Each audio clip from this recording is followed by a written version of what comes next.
모르는 그런 신령한 은사를 나눠주고 싶은데 그게 무엇이냐면 1장 15절에 보면 복음이라 그랬어요. 한번 따라해 볼까요? 복음. 이 복음이라 그랬는데요. 여기서부터 로마서의 핵심이 나와요. 왜냐하면 이들은 이미 믿음 생활하고 있는 이들에게 이미 복음이 전해졌단 말이에요. 그런데 복음이 전해진 이들에게 바울은 신령한 은사를 전하고 싶어 한다고 그랬어요. 신령한 은사가 바로 복음이라 그랬어요. 그러니까 이 믿음 생활하고 있는 이들에게 복음을 전하고자 했던 것은 이들은 많은 다른 가르침들, 유대교 율법주의자들 또는 그러한 율법 외에 믿음으로 의롭게 되는 것, 이거 외에 다른 길로도 의롭게 될 수 있다라는 어떤 그런 거짓 가르침 가운데 있는 그들이 그런 거짓 가르침을 따르는 믿음 가운데 있는 이들에게 진짜 참된 복음, 무엇이 복된 소식인지를 전하고 싶었죠. 지난 시간에 봤던 거예요. 한번 따라해 볼까요? 복음. 맞아요. 믿음 생활하고 있는 그들을 방문하기를 원했는데 그 이유는 신령한 은사를 나눠주고 싶었고 그것이 무엇이냐면 복음이었다라는 거예요. 바울이 들려주고자 했던 복음이 16절에서 17절에 나와요. 이 복음이 16절에서 17절에 나오는데요. 내가 복음을 부끄러워하지 아니하노니, 그 말은 로마 교회에 있는 교인들이 복음을 부끄러워해서 그 어떤 다른 구원의 표적이라든지 복음의 능력을 보고자 했던 거죠. 그들에게 복음 전하기를 원했대요.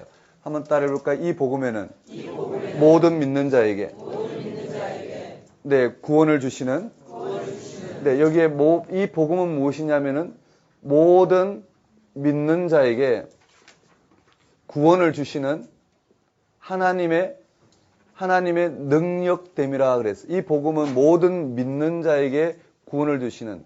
그러니까 복음이란 한마디로 믿음으로 말미암아 구원에 이르게 되는데 그것이 오직 하나님의 능력으로 드러났대요. 그리고 이 복음에는 하나님의 의가 나타났대요. 하나님의 의가 나타났는데 믿음에 이르게 하나니 오직 의인은 믿음으로 말미암아 살리라. 하나님의 의가 나타났는데 오직 그 믿음으로 말미암아 구원에 이르게 된대. 한번 따라해 볼까요? 믿음으로 말미암아 구원에 이르게 되나니 하나님의 능력이 됨이라. 하나님의 의. 네, 복음은 한마디로 말하면 요약해 보면 이 하나님의 의를 믿음으로 말미암아 구원에 이르게 된다는 것을 강조하고 있어요. 맞나요? 내가 복음을 부끄러워하지 아니하노니 이 복음은 모든 믿는 자에게 구원을 주시는 하나님의 능력이 됨이라. 한마디로 말하면 믿음으로 구원에 이르게 되는데 그것은 하나님의 능력으로 이루어졌대요. 근데 뭘 믿음으로요?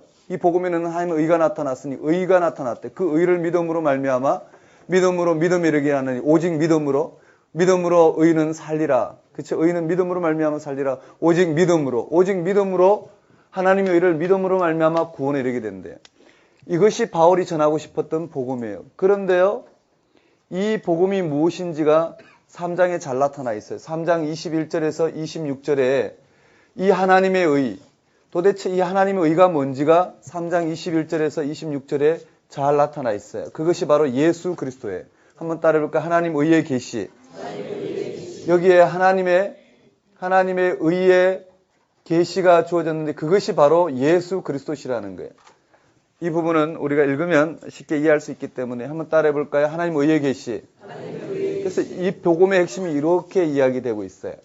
거기에 우리가 살펴봐야 될 부분은 바울은 로마 교회에 복음을 들려주고 싶었고 복음은 오직 믿음으로 말미암아 구원에 이르게 되는데 그 믿음의 대상은 하나님 의였고 하나님의 의는 무엇인지 21절에서 26절에 자세히 나타나 있어요. 맞죠? 우리가 한 절씩 읽으면 아마 이런 틀을 가지고 여러분들이 한 절씩 읽어보면 그 내용이 아마 명확하게 들을 거예요. 각 절이 어디에 어떻게 구성되어 있는지 확인하게 될 거예요. 거기에 한번 따라해 볼까? 이방인의 죄. 그러니까 믿음으로 말미암아 의에 이르게 되는 것이 복음인데요. 아니 하나님의 의를 믿음으로 말미암아 구원에 이르게 되고 그것을 하나님 의롭다 하심 가운데 놓이게 되는 것이 복음인데 거기에 이와 같이 되어 있어요. 이방인의 죄. 한번 따라해볼까요? 이방인의 죄. 이방인은 누구를 대상으로 했을까요? 지금 로마에 있는 로마인들을 대상으로 했겠죠. 그들은 뭘까요? 로마의 법을 가지고 이방인의 대표인 로마인들은 하나님의 의가 아니라 그들의 법을 가지고 그들의 의를 이루고자 했어요. 그런 의로는 어떻게 구원에 이룰 수 없대요. 그들은 죄 가운데 있다라는 거예요. 그 다음에 한번 따라볼까요? 유대인의 죄. 유대인의 죄. 근데 유대인의 죄도 마찬가지예요. 유대인 또 율법을 가지고 의에 이루고자 했지만 그건 자기 의를 이루지 하나님의 의를 이루는 게 아니에요. 그러니까 이 두 대표적인 이 복음을 세속화시키는 이들을 향하여 이방인의 죄를 언급하고 있고 유대인의 죄를 언급하고 있어요. 그래서 이 결과가 3장 끝에 보면 한번 따라해 볼까요? 의인은 없나니 하나도 없도다. 네, 의인은 없나니 하나도 없다고 밝히고 있어요. 의인은 없나니 하나도 없고 모두가 죄인이래요. 한번 따라해 볼까요? 모두가 죄인이다. 네, 모두가 죄인이다. 이 결론으로 가요.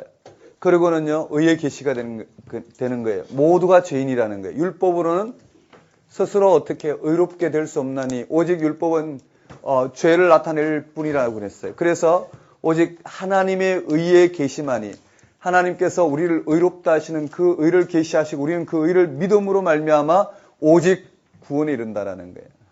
근데 이게 우리가 당연히 아는 것 같지만요. 우리의 현재의 삶을 들어서 좀 깊이 들어가 보면 우리가 율법 가운데 있다라는 걸 너무나 확연하게 확인할 수 있어요.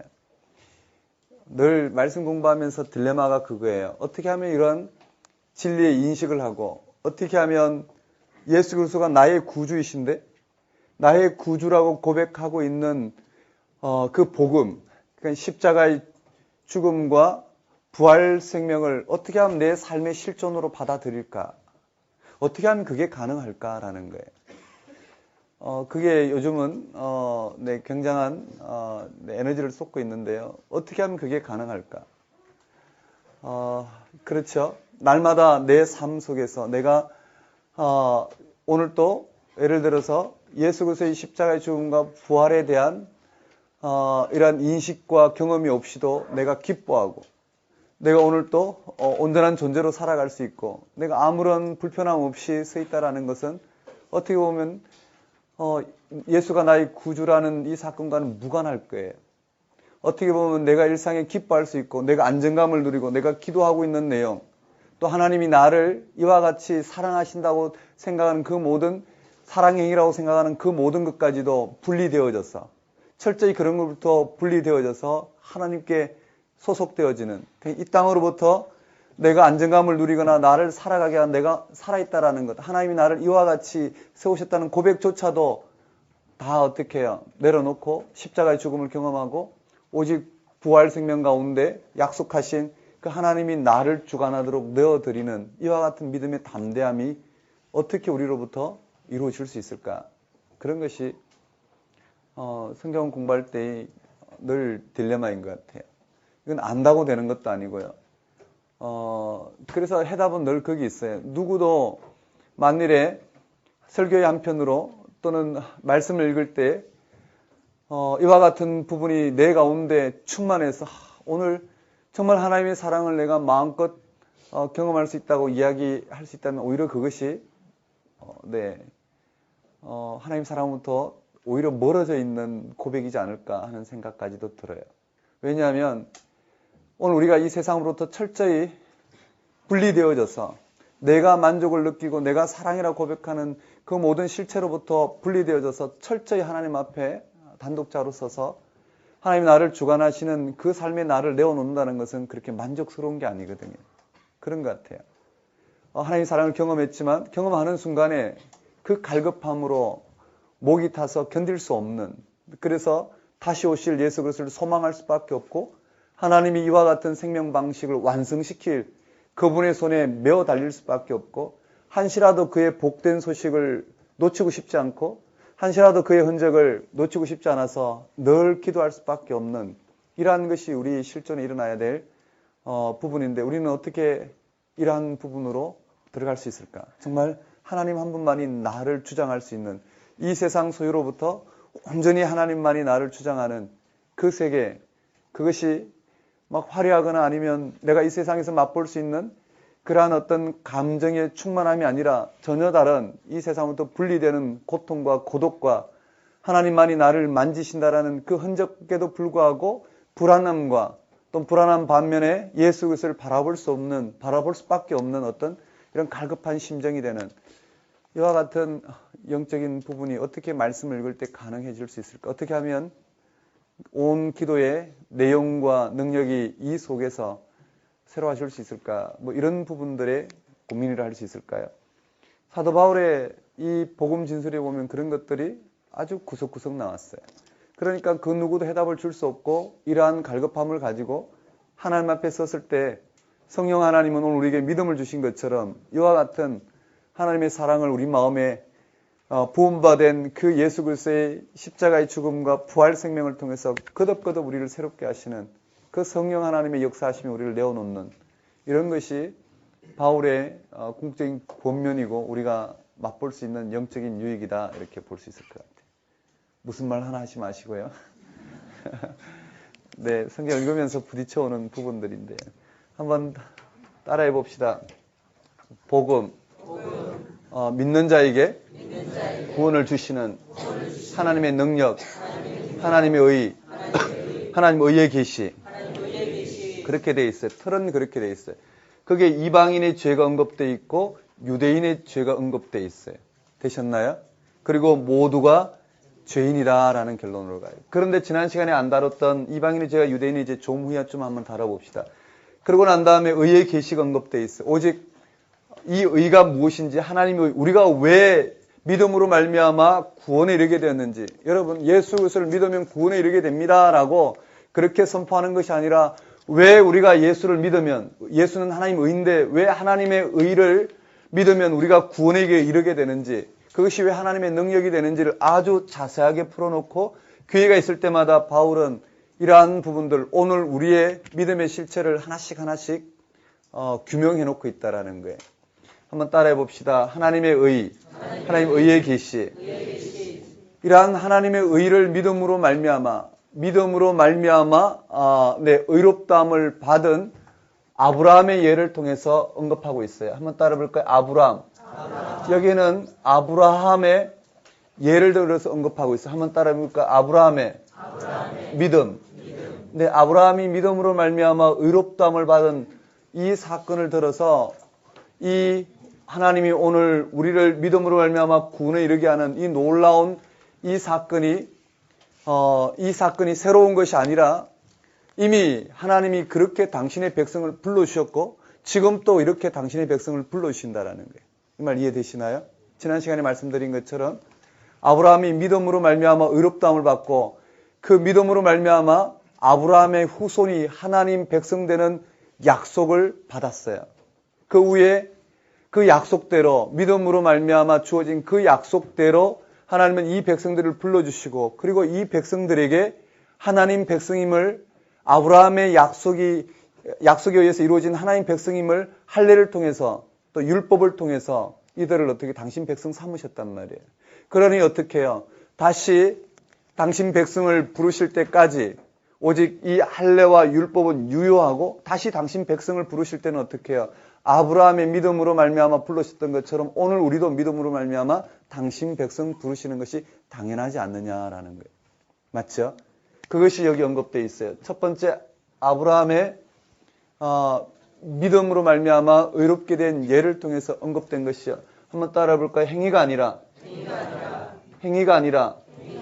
믿음으로. 맞아요. 아브라함은 행위가 아니라 믿음으로 이렇게 되었대요. 두 번째는 할례인가요? 네. 할례가 아니라 믿음으로 이렇게 되었대요. 문단 나누기 다 돼 있어요. 그 다음에 세 번째는 율법이 아니라 믿음으로 이렇게 되었대요. 맞죠? 그런데 아브라함이 무엇을 믿음으로 말미암아 이렇게 되었을까요? 아브라함이 믿은 믿음은 바로 하나님이에요. 맞죠? 아브라함의 믿음의 대상은 하나님이라고요. 그 하나님이 17절에 기록되어 있어요. 없는 것에서 있는 것을 부르시고 죽은 자를 살리시는 하나님. 이미 거기에 계시됐어요. 한번 따라볼까요? 없는 것에서 있는 것을 부르시는 하나님. 네, 죽은 자를 살리신 하나님. 그러니까 아브라함이 믿은 것은 바로 창조주의 하나님, 창조주 하나님, 그 다음에 부활의 하나님이에요. 이것을 지금 고백하고 있어요. 한번 따라해 볼까요? 없는 것에서 있는 것으로 부르신 하나님. 네, 죽은 자를 살리신 하나님. 이것이 아브라함의 믿음의 결정이었어요. 이 믿음 가운데 이삭을 내어놓을 수 있을 거예요.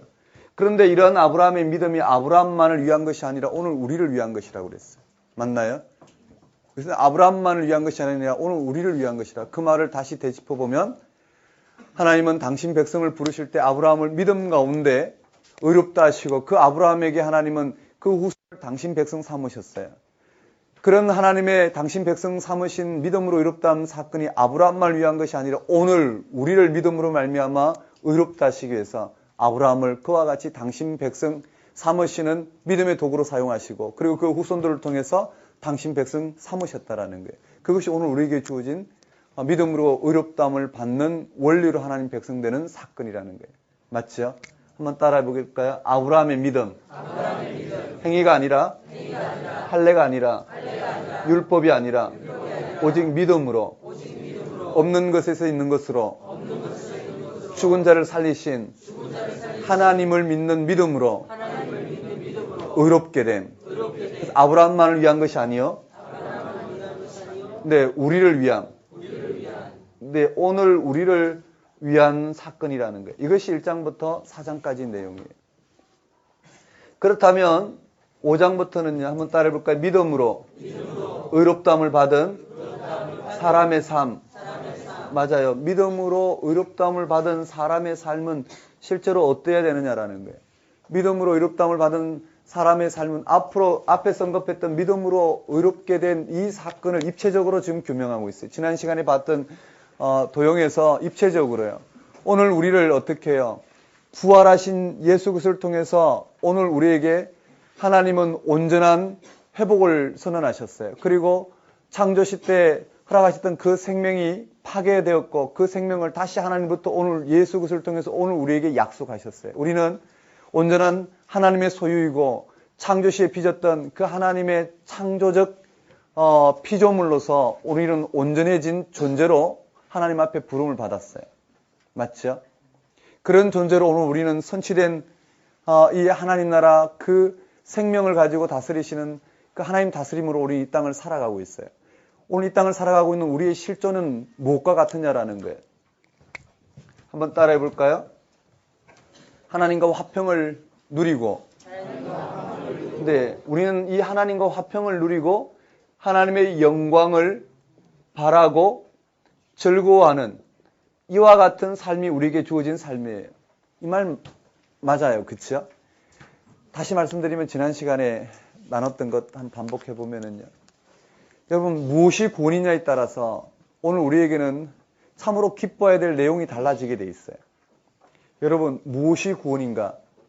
나는 무엇을 구원으로 생각하는가?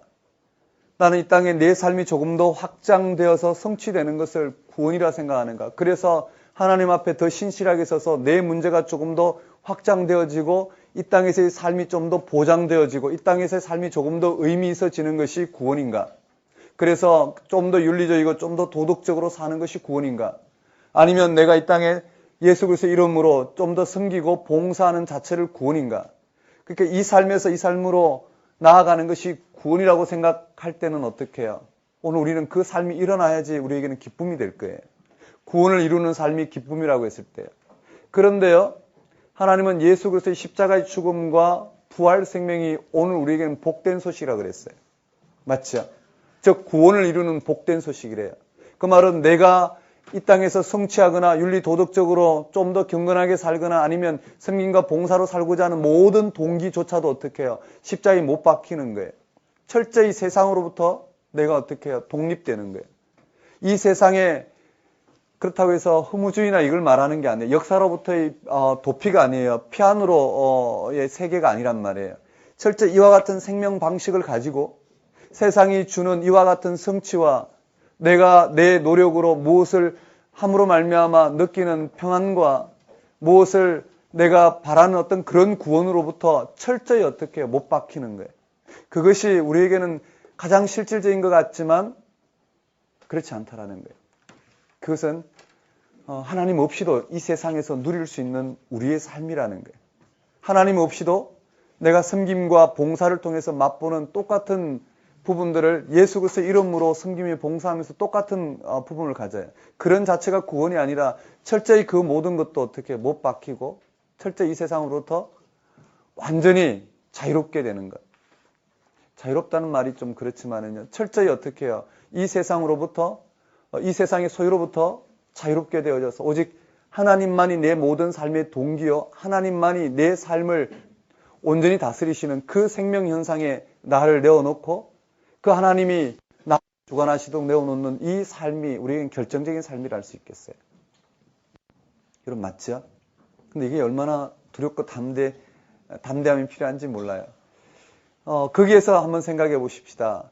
내 구원은 이 세상에 소속됨으로 말미암아 누리는 안정감이 아니라 이 세상으로부터 철저히 분리됨으로 말미암아 내 실존은 이 세상에서 찾아볼 길도 없고 오직 하나님만이 나의 구주가 되도록 내어놓는 삶. 그것이 우리에게는 복된 소식이 되는 예수 그리스도의 십자가의 죽음과 부활 생명으로 오늘 우리가 이 세상에서 하나님 소유되는 과정에서 하나님 나를 주관하는 과정에서 맛보는 신앙의 여정이라 할 수 있겠죠. 좀 로마스답게 한번 표현해 보면은 믿음으로 의롭게 되는 오직 철저히 믿음으로 의롭게 되는 이 세상에서 내가 기댈 수 있는 의롭다 하고 나를 인정할 수 있는 것부터 철저히 분리되는 거예요. 그리고 오직 하나님만이 나를 의롭다 할 수 있도록 나를 내어드리는 삶이라 할 수 있어요. 맞나요? 믿음으로 의롭다 그랬잖아요. 이 세상의 어떠한 것으로도 의를 기대하는 것이 아니라 하나님만이 나를 의롭다 하는 그 은혜, 그것은 이 세상에 철저히 십자가에 못 박히고 부활 생명 가운데 약속하신 그 하나님의 약속만이 나를 주장할 수 있도록 내어드리는 건데요. 그것이 복음이고 그것이 어떻게 이 땅에서 화평을 누리는 삶이요. 그것이 이 땅에서 하나님의 영광을 바라고 즐거워하는 삶이라 할 수 있겠어요. 제가 될 수 있으면 우리 지난 시간에 그렸던 그 도형을 그리지 않고 말로만 설명하고 넘어가려고 그래요.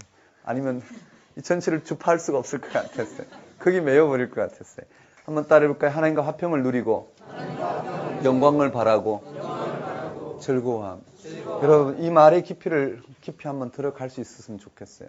우리가 이 땅에 어떠한 삶이 주어지더라도 정말 나는 구원이 무엇인지를 생각했을 때 그 구원을 이루시는 예수 그리스도의 십자가의 죽음과 부활 생명만이 나에겐 복된 소식이 된다는 말이에요. 맞나요? 다른 어떠한 것도 내게 기쁨이 되는 게 아니라 기쁨의 근원이 되는 게 아니라 나에게 가장 큰 기쁨, 지금 이 순간에 무엇이 이루어지지 않더라도 내가 의롭다함을 받는 그 어떤 일들이 세상으로부터 의롭다함을 받는 그 어떤 부분이 주어지지 않더라도 지금 이 상태에서 우리가 일반적으로 기도하는 그런 기도가 성취되든 성취되지 않든 그 자체가 중요한 것이 아니라 내가 기도하는 그 대상이 나를 의롭다 하신 그 한 사건에 매여서 나를 이 세상에서 붙들고 있는 내가 기도할 수밖에 없는 나를 누르고 있는 아니면 내가 생각하는 구원으로부터 철저히 자유롭게 하는 그 예수 그리스도의 십자가의 죽음과 부활 생명만으로 내가 현재 기뻐할 수 있고 오직 그 기쁨의 세계에 들어갈 수 있는 우리들에게는 이 땅에 어떠한 환란이 오더라도 우리는 하나님과 그러한 화평을 누릴 수 있고 어떠한 환란 앞에서도 우리에게는 이 영광을 바라는 소망만이 더욱 커져서 어떻게 해요? 우리 삶 속에 하나님이 얼마나 우리에게 결정적으로 당신의 다스리심을 드러냈는지를 맛보고 살아가는 삶. 이것을 지금 이야기하고 있다 볼 수 있겠어요. 한번 따라해볼까요? 환란, 인내, 연단, 소망.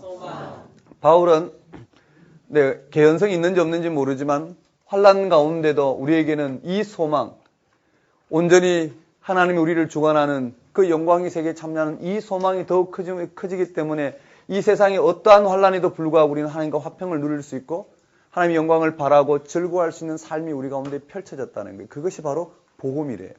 맞죠? 두 번째는요. 한번 따라해볼까요? 죽음으로부터 자유. 죽음으로부터 자유. 이 말이 아담과 그리스도 유형론이라 그랬어요. 한번 따라해볼까요? 아담, 그리스도. 아담과 그리스도 유형론으로 죽음을 이야기하고 있어요.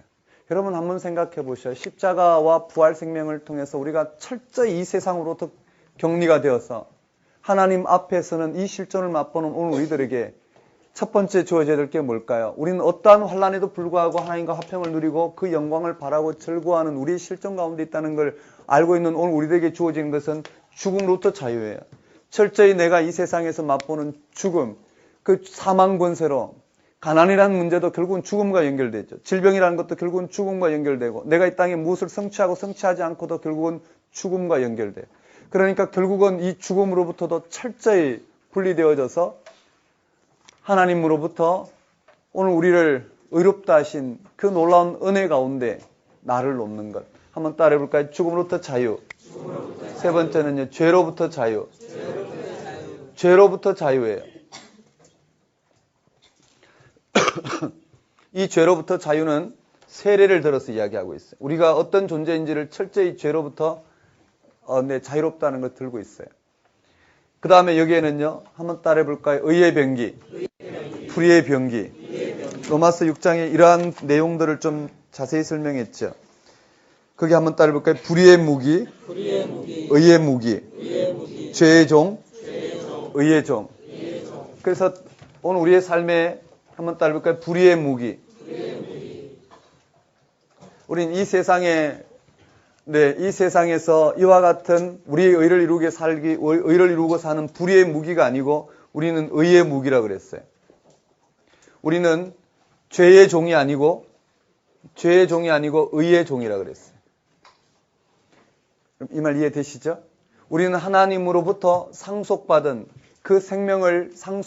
우리는 그 생명을 향해서 살아가도록 부름받은 하나님의 자녀라는 거예요. 그 밑에 보면은요, 한번 따라해 볼까요? 네, 한번 따라하겠습니다. 죄의 종은 사망이요. 네, 의의 종은 영생이라. 그리고 마지막 구절에 보면 죄의 삭은 사망이요 하나님의 은사는 그리스도 예수 우리 주 안에 있는 영생이라 그랬어요. 그러니까 여기에 삭은 사망이에요. 결국은 사망을 사는 것이고요. 여기에 삭은 결국은 영생이라 그랬어요. 생명이라 그랬어요. 이와 같은 삶이 우리 가운데 펼쳐져 있다라는. 지난 시간에 로마서 못 들으신 분 한번 손 들어 보시겠어요? 네, 어쩔 수 없어요. 네, 깊이로 들어갈 수가 없어요. 오늘은 전체를 들어갔어요. 7장에 가면 한번 따라해 볼까요? 율법으로부터 자유. 율법으로부터 자유예요. 이것을 남편과 아내의 설명으로 설명하고 있어요. 그리고는 율법과 죄의 관계를 통해서 오늘 우리에게 우리의 실존을 이야기하고 있어요. 율법과 죄의 관계를 통해서 이야기했죠. 거기에 바울은 이와 같이 기술했어요. 믿음으로 의롭다함을 받은 삶은 하나님과 화평을 누리고 그 영광을 바라고 즐거워하는 삶. 죽음으로부터 자유, 죄로부터 자유, 율법으로부터 자유한 삶인데 우리의 실존을 들여다보는 거예요. 이와 같은 것이 우리에게 일어나는데 불구하고 우리의 현실에서 구원이 무엇인가가 정확하지 않으면, 그리고 그 구원을 이루는 예수 그리스도의 십자가의 죽음과 부활 생명이 우리에게는 날마다 복된 소식이 돼야 돼요. 우리가 원하는 구원이 일어나는 것이 기쁜 소식이 아니라, 우리 대부분 그렇게 기도하잖아요. 내 문제가 해결되는 것을 통해서 하나님 나와 함께 하셔. 하나님 나를 사랑하시나 봐. 하나님은 어째서 나 같은 죄인에게 이런 은혜를 베푸셨을까? 하면서 우리는 그 사랑에 못 이겨서 늘 감격할 수 있어요. 그런데 그런 일로 하나님께서 우리를 당신의 사랑을 확증하는 게 아니라 예수 그리스도의 십자가의 죽음과 부활 생명으로 오늘 당신의 사랑을 날마다 우리 가운데 풍성하게 계시하는데 불구하고 우리는 우리 자신에게 집착해버린단 말이에요. 우리가 원하는 구원이 무엇인지를 설정해버리니까 우리는 우리의 영혼을 열기만 하면 우리의 어떠한 공고한 상태에도 예수 그리스도의 십자가의 죽음과 부활 생명이 우리에게 복음으로 들려져서 우리가 하나님이 나를 어떻게 다스리시는지, 그 생명으로 나를 어떻게 다스리시는지 그 생명 현상 가운데에서 우리는 구원을 맛보는 놀라운 은혜를 고백할 수 있는데, 우리는 스스로 정해놓은 구원이 우리 가운데 일어날 때만 하나님 나를 사랑하시는가 봐. 네, 조금 더 나가면 하나님은 어찌하여 나를 사랑하실까? 난 이쁜 구석도 없는데. 이런 부분을 통해서 하나님 사랑에 대해서 감탄적으로 역설적으로 표현하면 우리는 그렇게 너무나 어떻게 해요? 값싼 은혜 가운데 빠질 때가 많단 말이에요. 바울 또한 이러한 구원의 깊이에서 맛보는 자신의 실존을 노래하고 있어요. 한번 따라해 볼까요? 마음으로는 하나님의 법을 마음으로는 이 하나님의 법을 따르고자 하고 내 육신으로는 여전히 죄의 법을 따르고자 하더라는 거예요. 마음으로는 하나님 법을, 육신으로는 죄의 법을 따르고자 한다는 말 이해되시나요? 오늘 우리가 설정한 구원이 무엇이냐에 따라 다르단 말이에요. 나는 마음으로는 예수 그리스도의 십자가의 죽음과 부활 생명을 통해서 이 세상으로부터 철저히 자유롭게 되어 이와 같이 오직 하나님과 화평을 바라고 영광을 바라고 화평을 누리고 영광을 바라고 즐거워하는 삶으로 들어가는 즉 이 세상의 죽음으로부터 이 죽음의 현상에서 죽음에 들어오면서 나를 극복시켜주는 게 구원이 아니고 오늘 우린 죄로부터 우린 율법으로부터 오늘 우리가 극복되는 이와 같은 은혜 가운데 우리가 놓인 실존인도 불구하고 그것이 마음으로는 하나님의 법을 철저히 복음이 나에게 복된 소식으로 들려져야 되는데 불구하고 육신으로는 어떻게 여전히 죄의 법 아래 있는 거예요. 이 세상에서 의롭다 하는 여러 가지의 삶이 나에게는 결정적으로 들려지는 거예요. 이 말 이해되시죠? 한번 따라해 볼까요? 오호라 나는 공고한 사람이도다. 마음으로는 하나님의 법을 육신으로는 죄의 법을 맞아요. 이와 같은 실존에서 우리는 어떻게 벗어날 수 있을까? 그 해답이 8장에 언급되어 있어요. 한번 따라해 봅시다. 성령 안에서 삶. 제목은 그렇게 되어 있어요. 성령 안에서의 삶이에요. 성령으로부터 자유인 거예요. 성령 안에서의 삶이 이 모든 것으로부터 자유롭게 한다는. 그런데 성령 안에서의 삶이 무엇이냐라는 거예요. 그런데 오늘 우리가 원하는 이 성령 안에서의 삶이 무엇이냐? 그것이 바로 철저히 예수 그리스도의 십자가의 죽음과 부활 생명을 경험하는 거예요. 이해되시나요? 제3위 되신 성령 하나님이 오늘 이 땅 가운데 온전히 살아 역사하시는 이유는 우리가 부활하신 예수 그리스도를 온전히 고백하는 거예요. 이해되시죠? 예수님이 예수 그리스도가 나의 구주라는 이 은혜를 온전히 고백하는 거예요. 한번 따라해 볼까요? 성령 안에서의 삶. 성령 안에서의 삶. 우리 8장은 한번 같이 한번 볼까요? 8장 1, 2절 한번 읽어보겠습니다. 8장 1, 2절 교재를 가지고 읽겠습니다. 시작. 그러므로 이제 그리스도 예수 안에 있는 자에게는 결코 존재함이 없나니 이는 그리스도 예수 안에 있는 생명의 성령의 법이 죄와 사망의 법에서 그를 해방하였습니다. 맞아요. 그래서 예수 안에 있는 자에게는 결코 정죄함이 없나니 이는 그래서 예수 안에 있는 생명의 성령의 법이 죄와 사망의 법에서 너를 해방하였다라고 분명히 선언해요. 어디 안에서요? 예수 그리스도 안에서. 예수 그리스도 안에서란 말은 무슨 말일까요? 예수 그리스도의 십자가의 죽음과 부활 생명을 통해서 우리를 다스리시는 그 하나님의 사랑 안에서 이렇게 볼 수 있겠죠. 한번 따라하겠습니다. 생명의 성령의 법이. 네, 여기에 생명의 성령의 법이 한번 따라볼까요? 죄와 사망의 법에서. 죄와 사망의 법에서 우리를 해방하였다라는 것. 이 사실을 천명하고 바울은 설명에 들어가고 있어요. 성령의 역사를 설명하고 있는데요. 3절에 율법이 육신으로 말미암아 연약하여 할 수 없는 그것을 하나님은 하시나니 율법이 연약하여 할 수 없는 그것을 하나님은 하시나니 곧 죄로 말미암아 자기 아들을 죄 있는 육신의 모양으로 보내어 육신의 죄를 정하사 육신을 따르지 않고 그 영을 따라 행하는 우리에게 율법의 요구가 이루어지게 하려 하심이니라. 한번 따라해볼까? 영을 따라 행하는 우리에게 율법의 요구.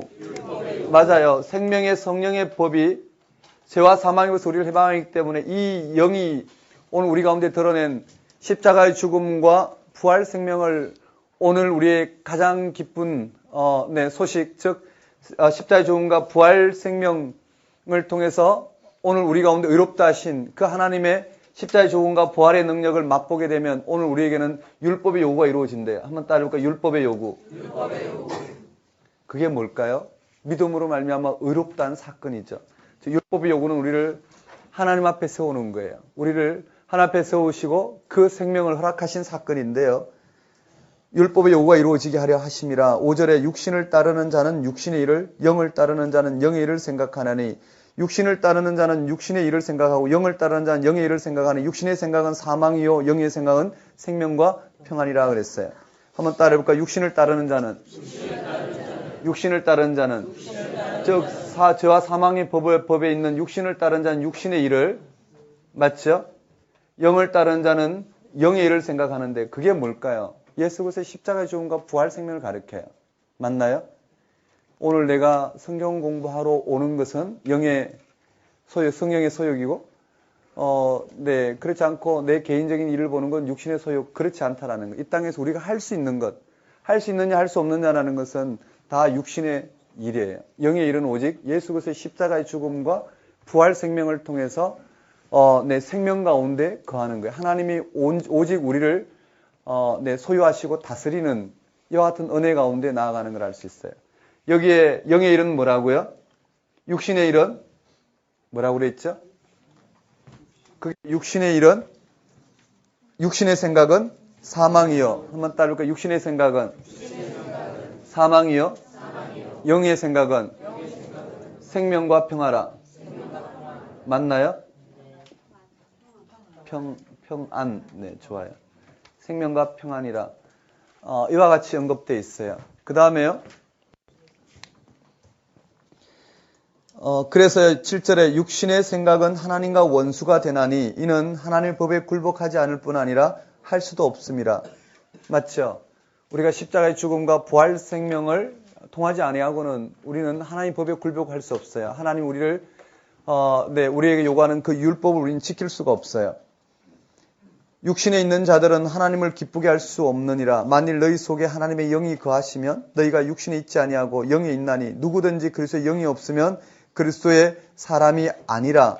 또 그리스도께서 너희 안에 계시면 몸은 죄로 말미암아 죽은 것이나 영은 의로 말미암아 살아있는 것이니라.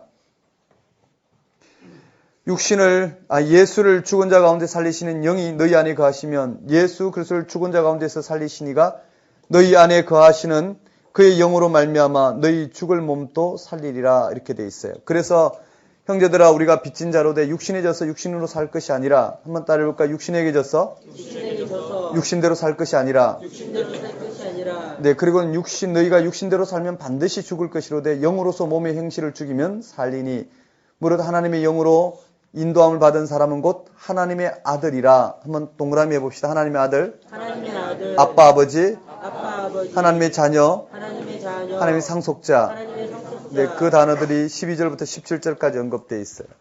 그래서요, 오늘 우리에게는 이와 같은 일의 확정으로 한번 따라볼까? 하나님의 자녀, 하나님의 자녀, 아빠 아버지, 네, 그 다음 상속자, 또 뭔가요?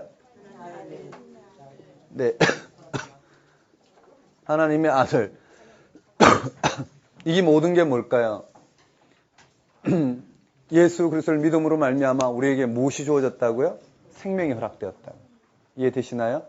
우리에게 예수님에게 그를 부활 죽은 자 가운데서 살리신 그 생명이 오늘 우리 가운데 약속되어 있어서 어떻게 우리 죽을 몸조차도 하나님께서 살리시는 이 은혜가 우리에게 주어졌다라는 것을 이와 같은 형태로 들려주고 있어요. 어떤 혈연적 관계, 오늘 우리가 맛본 그런 관계 아니라 상속의 개념으로 이야기하고 있다, 이야기할 수 있어요. 그러고 난 다음에 8장의 마지막에 우리가 8장 마지막에 살펴본 부분들이 18절에 현재 우리가 살아가고 있는 이 땅에서의 삶에 현재의 고난은 장차 우리에게 나타날 영광과 비교할 수 없도다. 고난과 영광을 이야기하고 있어요. 한번 따라해볼까요? 고난과 영광. 한번 따라해볼까요? 영광. 거기에 영광을 이야기했어요. 전체 18절부터 29절까지는 영광이 주제라고 그랬어요. 오늘 우리는 이미 이 영광에 참여한 바가 되었다라는 거예요. 맞나요? 오늘 우리에게는 이 영광이 주어졌다는, 위의 걸 다시 풀어서 아주 영적으로 깊이 있게 전하고 있어요. 그리고는요, 이 영광이 주어진 우리에게 30절에 보면 31절에 보면 그런즉 이 일에 대하여 우리가 무슨 말 하리요? 만일 하나님이 우리를 위하시면 누가 우리를 대적하리요? 한번 따라해볼까요? 대적, 고발, 정죄. 마지막으로 다시 한번 마무리하고 있어요. 누가 우리를 대적하리요? 누가 우리를 고발하리요? 누가 우리를 정죄하리요? 그 누구도 우리를 하나님의 사랑에서 끊을 자가 없다라는 거예요. 대적은 뭘까요? 죽음으로부터. 고발은 죄가 고발하고 있고요. 정죄는 율법이 우리를 정죄하고 있죠. 이 어떠한 부분에도 불구하고 우리에게 확실한 것은 이와 같이 하나님 자녀로서 아빠, 아버지, 상속자, 하나님의 아들로서 주어진 그 생명이 우리에게 너무나 확실하기 때문에 다시 말씀드리면 성령 안에서 생명의 성령의 법이 예수 그리스도를 나의 구주라 고백하도록 인쳐주신 성령의 역사로 말미암아 우리에게 주어진 영적인 현실은 생명의 성령의 법이 죄와 사망에서 우리를 해방해 놓으셨다라는 거예요. 그리고 우리에게 율법의 요구를 다 이루어 놓으셨고요. 오늘 영의 생각은 생명과 평안이라는 거예요. 그런데 오늘 우리가 여전히 이 죄와 사망의 법에서 살아갈 수도 있어요. 육신의 일은 사망이라는 거예요. 하지만 우리에게 이미 예수 그리스도가 나의 구주라고 이미 인쳐주신 그 성령의 역사로 우리에게 주어진 것은 이와 같이 하나님의 자녀로서 하나님의 영광에 참여할 이 은혜가 이미 우리에게 영화롭게 하셨느니라 이미 성취된 그 일들을 오늘 우리가 성령의 역사로 맛보고 생명의 성령의 법이 죄와 사망에서 우리를 해방해 놓으신 이 은혜 가운데 살아가고 있다라는 거예요. 이 은혜 가운데 살아가고 있는 우리 실전은 우리의 대적자로부터 죽음으로부터도 우리는 자유롭고 우리를 고발하는 죄로부터도 우리는 자유롭고 우리를 정죄하는 율법으로부터 자유롭다라는 거예요. 오직 그 누구도 하나님의 사랑, 그 누구도 하나님의 사랑에서 우리를 끊어낼 자가 아무것도 없다라는 거예요. 다시 말씀드리면 예수 그리스도의 십자가의 죽음과 부활 생명을 통해서 오늘 우리를 의롭다 하시고 하나님이 온전히 우리와 함께 동행하시는 그리고 오늘 우리를 완전한 부활체로서 영화롭다 하신 그 약속이 우리로부터 어떠한 이 육신의 일들도 끊어낼 수가 없다라는 거예요. 한마디로 말하면 뭘까요? 오늘 우리에게 주어진 실존은 예수 그리스도가 나의 가장 기쁜 복된 소식이라는 거예요. 그것을 우리의 삶 속에서 현재 맛볼 수 있도록 지금 초청하고 있어요. 이해되시나요? 예수 그리스도의 십자가의 죽음과 부활 생명만이 오늘 우리의 삶을 가장 온전하게 하시는 하나님의 성령의 역사라는 거예요. 그게 눈을 뜬다면 내 현실의 어떠한 삶에도 불구하고 어떻게 하나님의 구원을 맛볼 수 있는 가장 복된 소식이 될 것이라는 거예요. 맞죠? 그런데 우리 신앙생활에 보면은요, 부활이 정말 중요하게 다뤄지지 않아. 이 부활 생명을 교리로 고백하는 걸 빼더라도 우리는 여전히 주일 예배 드릴 수 있고요. 이 십자가 죽음과 부활 생명을 빼더라도 우리는요, 교회에 봉사할 수 있고요. 여전히 내 삶이 이루어지는, 내 삶이 여기서 이쪽으로 이루어지는 그 기쁨으로요. 부활 생명이 토대가 되지 않는데도 나는 기뻐할 수 있고요. 하나님의 사랑을 고백할 수 있다는 게 아이러니란 말이에요. 맞죠? 그렇지 않나요? 내가 오늘 예수 그리스도의 십자가의 죽음과 부활 생명을 통해서 맛보는 이 구원을 맛보지 않고도 기뻐할 수 있고 내가 정말 구원받았다고 생각하는 이 생각이 어디서부터 왔을까 생각해 보면 오늘 우리 신앙이 얼마나 그 토대가 허약한지 알 수 있다는 거예요. 그렇게 우리는 진지하게 생각해 보지 않잖아요. 예수님이 십자가에 달려 죽으시고 부활하셨다. 그가 바로 예수 그리스도시다. 그분을 믿음으로 말미암아 나는 의롭게 된다. 교리적으로 고백하지 실제로 그분을 믿는 즉 십자가의 죽음으로 내 삶을 고백하고 그분의 부활 생명을 통해서 내게 확보된 저 하나님의 생명을 향해 나를 회복하신 그 하나님의 생명을 향해서 내가 살아가는 그 구원을 맛보는 하나님만이 철저히 나를 주관하는 이 삶으로 우리는 들어갈 수 있을까? 들어가지 못한단 말이죠. 못하는 만큼 어떻게 해요? 내가 생각하는 구원이 일어나면 그것을 기쁨으로 여기고 살아간단 말이죠. 하나님 일도 똑같죠. 교회가 이런 십자가와 부활 생명을 맛보는 것 없이도 복음 공동체로서 복음이 살아 역사하시는 것 없이도 오늘 전도가 가능하고 교회 성장이 가능하고 교회가 자체로 어떻게 예산이 있죠? 조직이 있죠? 구성원이 있죠? 그냥 그 자체로 당회가 운영되고 교회가 그냥 운영된다라는 자체가 어떻게 보면 비극이지 않을까 생각할 수도 있어요. 글쎄요, 우리가 이것을 얼마나 우리 실존 가운데서 확보할 수 있을지는 모르겠어요. 자, 9장부터요. 한번 따라해 볼까요? 9장부터 11장까지는 한번 따라하겠습니다. 이스라엘의 구원 문제.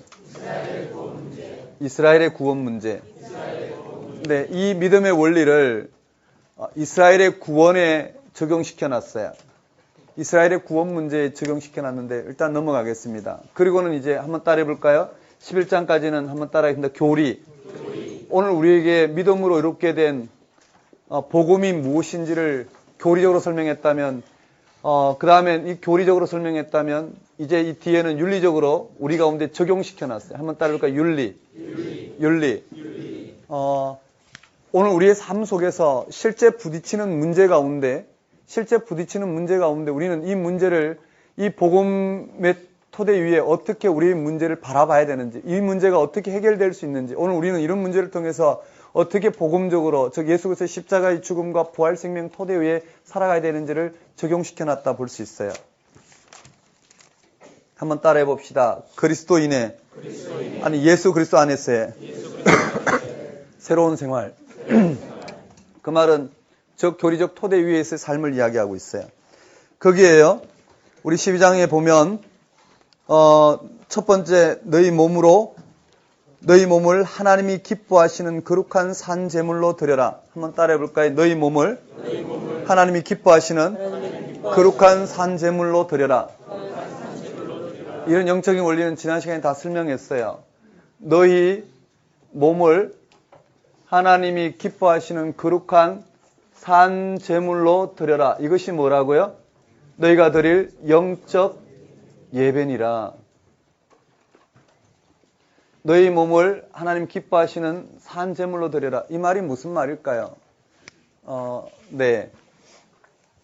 무슨 말이냐면요. 예수 그리스도의 십자가의 죽음과 부활 생명 토대 위에 살아가는 삶을 이야기하고 있어요. 넘어가겠습니다.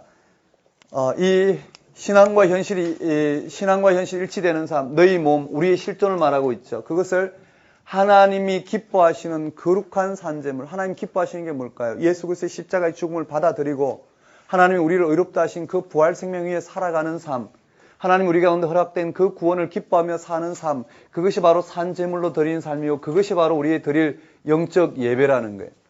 그러니까 우리가 드리는 예배란 이 믿음으로 의롭다는 이 지평이 확보되지 않고는 우리가 이야기할 수 없는 부분이라고 그랬어요.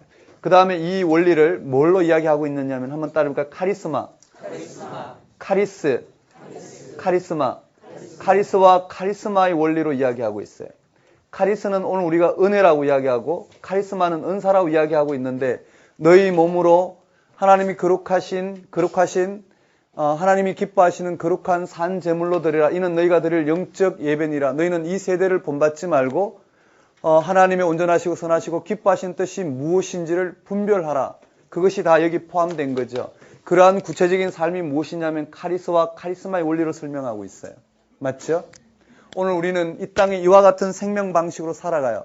하지만 이와 같은 생명 방식으로 살지만 세상이 말하는 그 구원을 이루기 위해서 살아가는 것이 아니라, 세상이 말하는 그 의를 이루기 위해서 살아가는 것이 아니라, 예수 그리스도의 십자가의 죽음을 통해서 철저히 이 세상으로부터 우리는 어떻게 해요? 그러한 구원, 그러한 의로부터 우리는 자유롭게 되어 하나님이 우리를 의롭다 하시는 그 은혜 가운데 들어가는 거예요. 그것이 뭐라고요? 카리스와 카리스마예요. 카리스는 우리가 의롭다함을 선물로 받았어요. 그렇다면 카리스마는 그러한 우리의 삶을 통해서 우리의 삶이 구원이 우리가 여기서 이쪽으로 확장되는 게 구원이 아니라, 각자에게 주어진 이 삶은 이 삶에서 벗어나야 될 대상이 아니라 그 자체로 하나님 이 땅 가운데 들어서시는 그 구원을 이루어 나가시는 토대란 말이에요. 그러니 우리는 이것이 우리의 성취가 여기에 매달리는 것이 아니라 각자의 삶에 이 십자가의 죽음과 부활 생명을 통해서 맛보게 하신 그 은혜를 누리고 그 구원을 맛보고 살아가는 그런 삶에 있어서는 이런 삶이나 다 상대적인 삶이라는 거예요. 이런 삶을 통해서 너도 좀 이런 삶이 돼야 된다고 평가하고, 이런 삶이 부러워 나아가는 그것이 구원이 아니란 말이에요. 이 말 이해되시나요? 카리스마란 하나님이 우리에게 이 땅에 그 구원을 이루고 살도록 주신 각각의 삶이란 말이에요. 저처럼 이렇게 생긴 사람은 어떡할까? 이런 삶을 통해서, 이 자체를 통해서 십자가 죽음과 부활 생명 가운데 나를 구원하시는 하나님의 구원의 내 기쁨을 맛보고 살아가는 삶이라는 거예요. 그렇게 주어졌단 말이에요. 각자에게 그렇게 주어졌다라는 거예요. 그것은 어떤 삶을 본받아 이와 같은 삶으로 가는 삶이 아니라, 이 모든 오늘 우리의 삶의 방편은 다 은사로 주어진 선물이라는 거예요. 그 속에 우리가 바라봐야 될 것은 벗어나는 게 아니고, 그 속에 십자가의 죽음과 부활 생명을 통해서 구원을 누리는 삶. 이 말 이해되시나요? 그렇지 않으면요. 만일에 장애인이 비장애인이 되는 것이 소원이라면 그럼 평생 불행하게 살아갈 수밖에 없어요. 만일에 오늘 우리도 마찬가지예요. 뭔가 내 결점과 내 약점과 이 땅에 살아가는 이 땅에 내 구원을 이루기 위해서 뭔가 성취되어야 된다고 생각한다면 우리는 벗어나기 위해서 급급할 거예요. 맞죠? 우리가 생각하는 그 구원을 이루기 위해서 살아가는 게 아니란 말이에요. 하나님이 허락하신 그 구원을 위해서 우리가 이 땅에서의 내가 원하는 그러한 구원을 못 받고 하나님이 나를 의롭다 하신 그러한 생명을 향해서 내가 내 삶을 들여서 살아가는 것. 글쎄요, 지금 이렇게 구체적으로 짚지 않고 그냥 설명해 가지만 아마 지난 시간에 같이 공부하신 분들은 아마 충분히 받아들이리라 생각해요.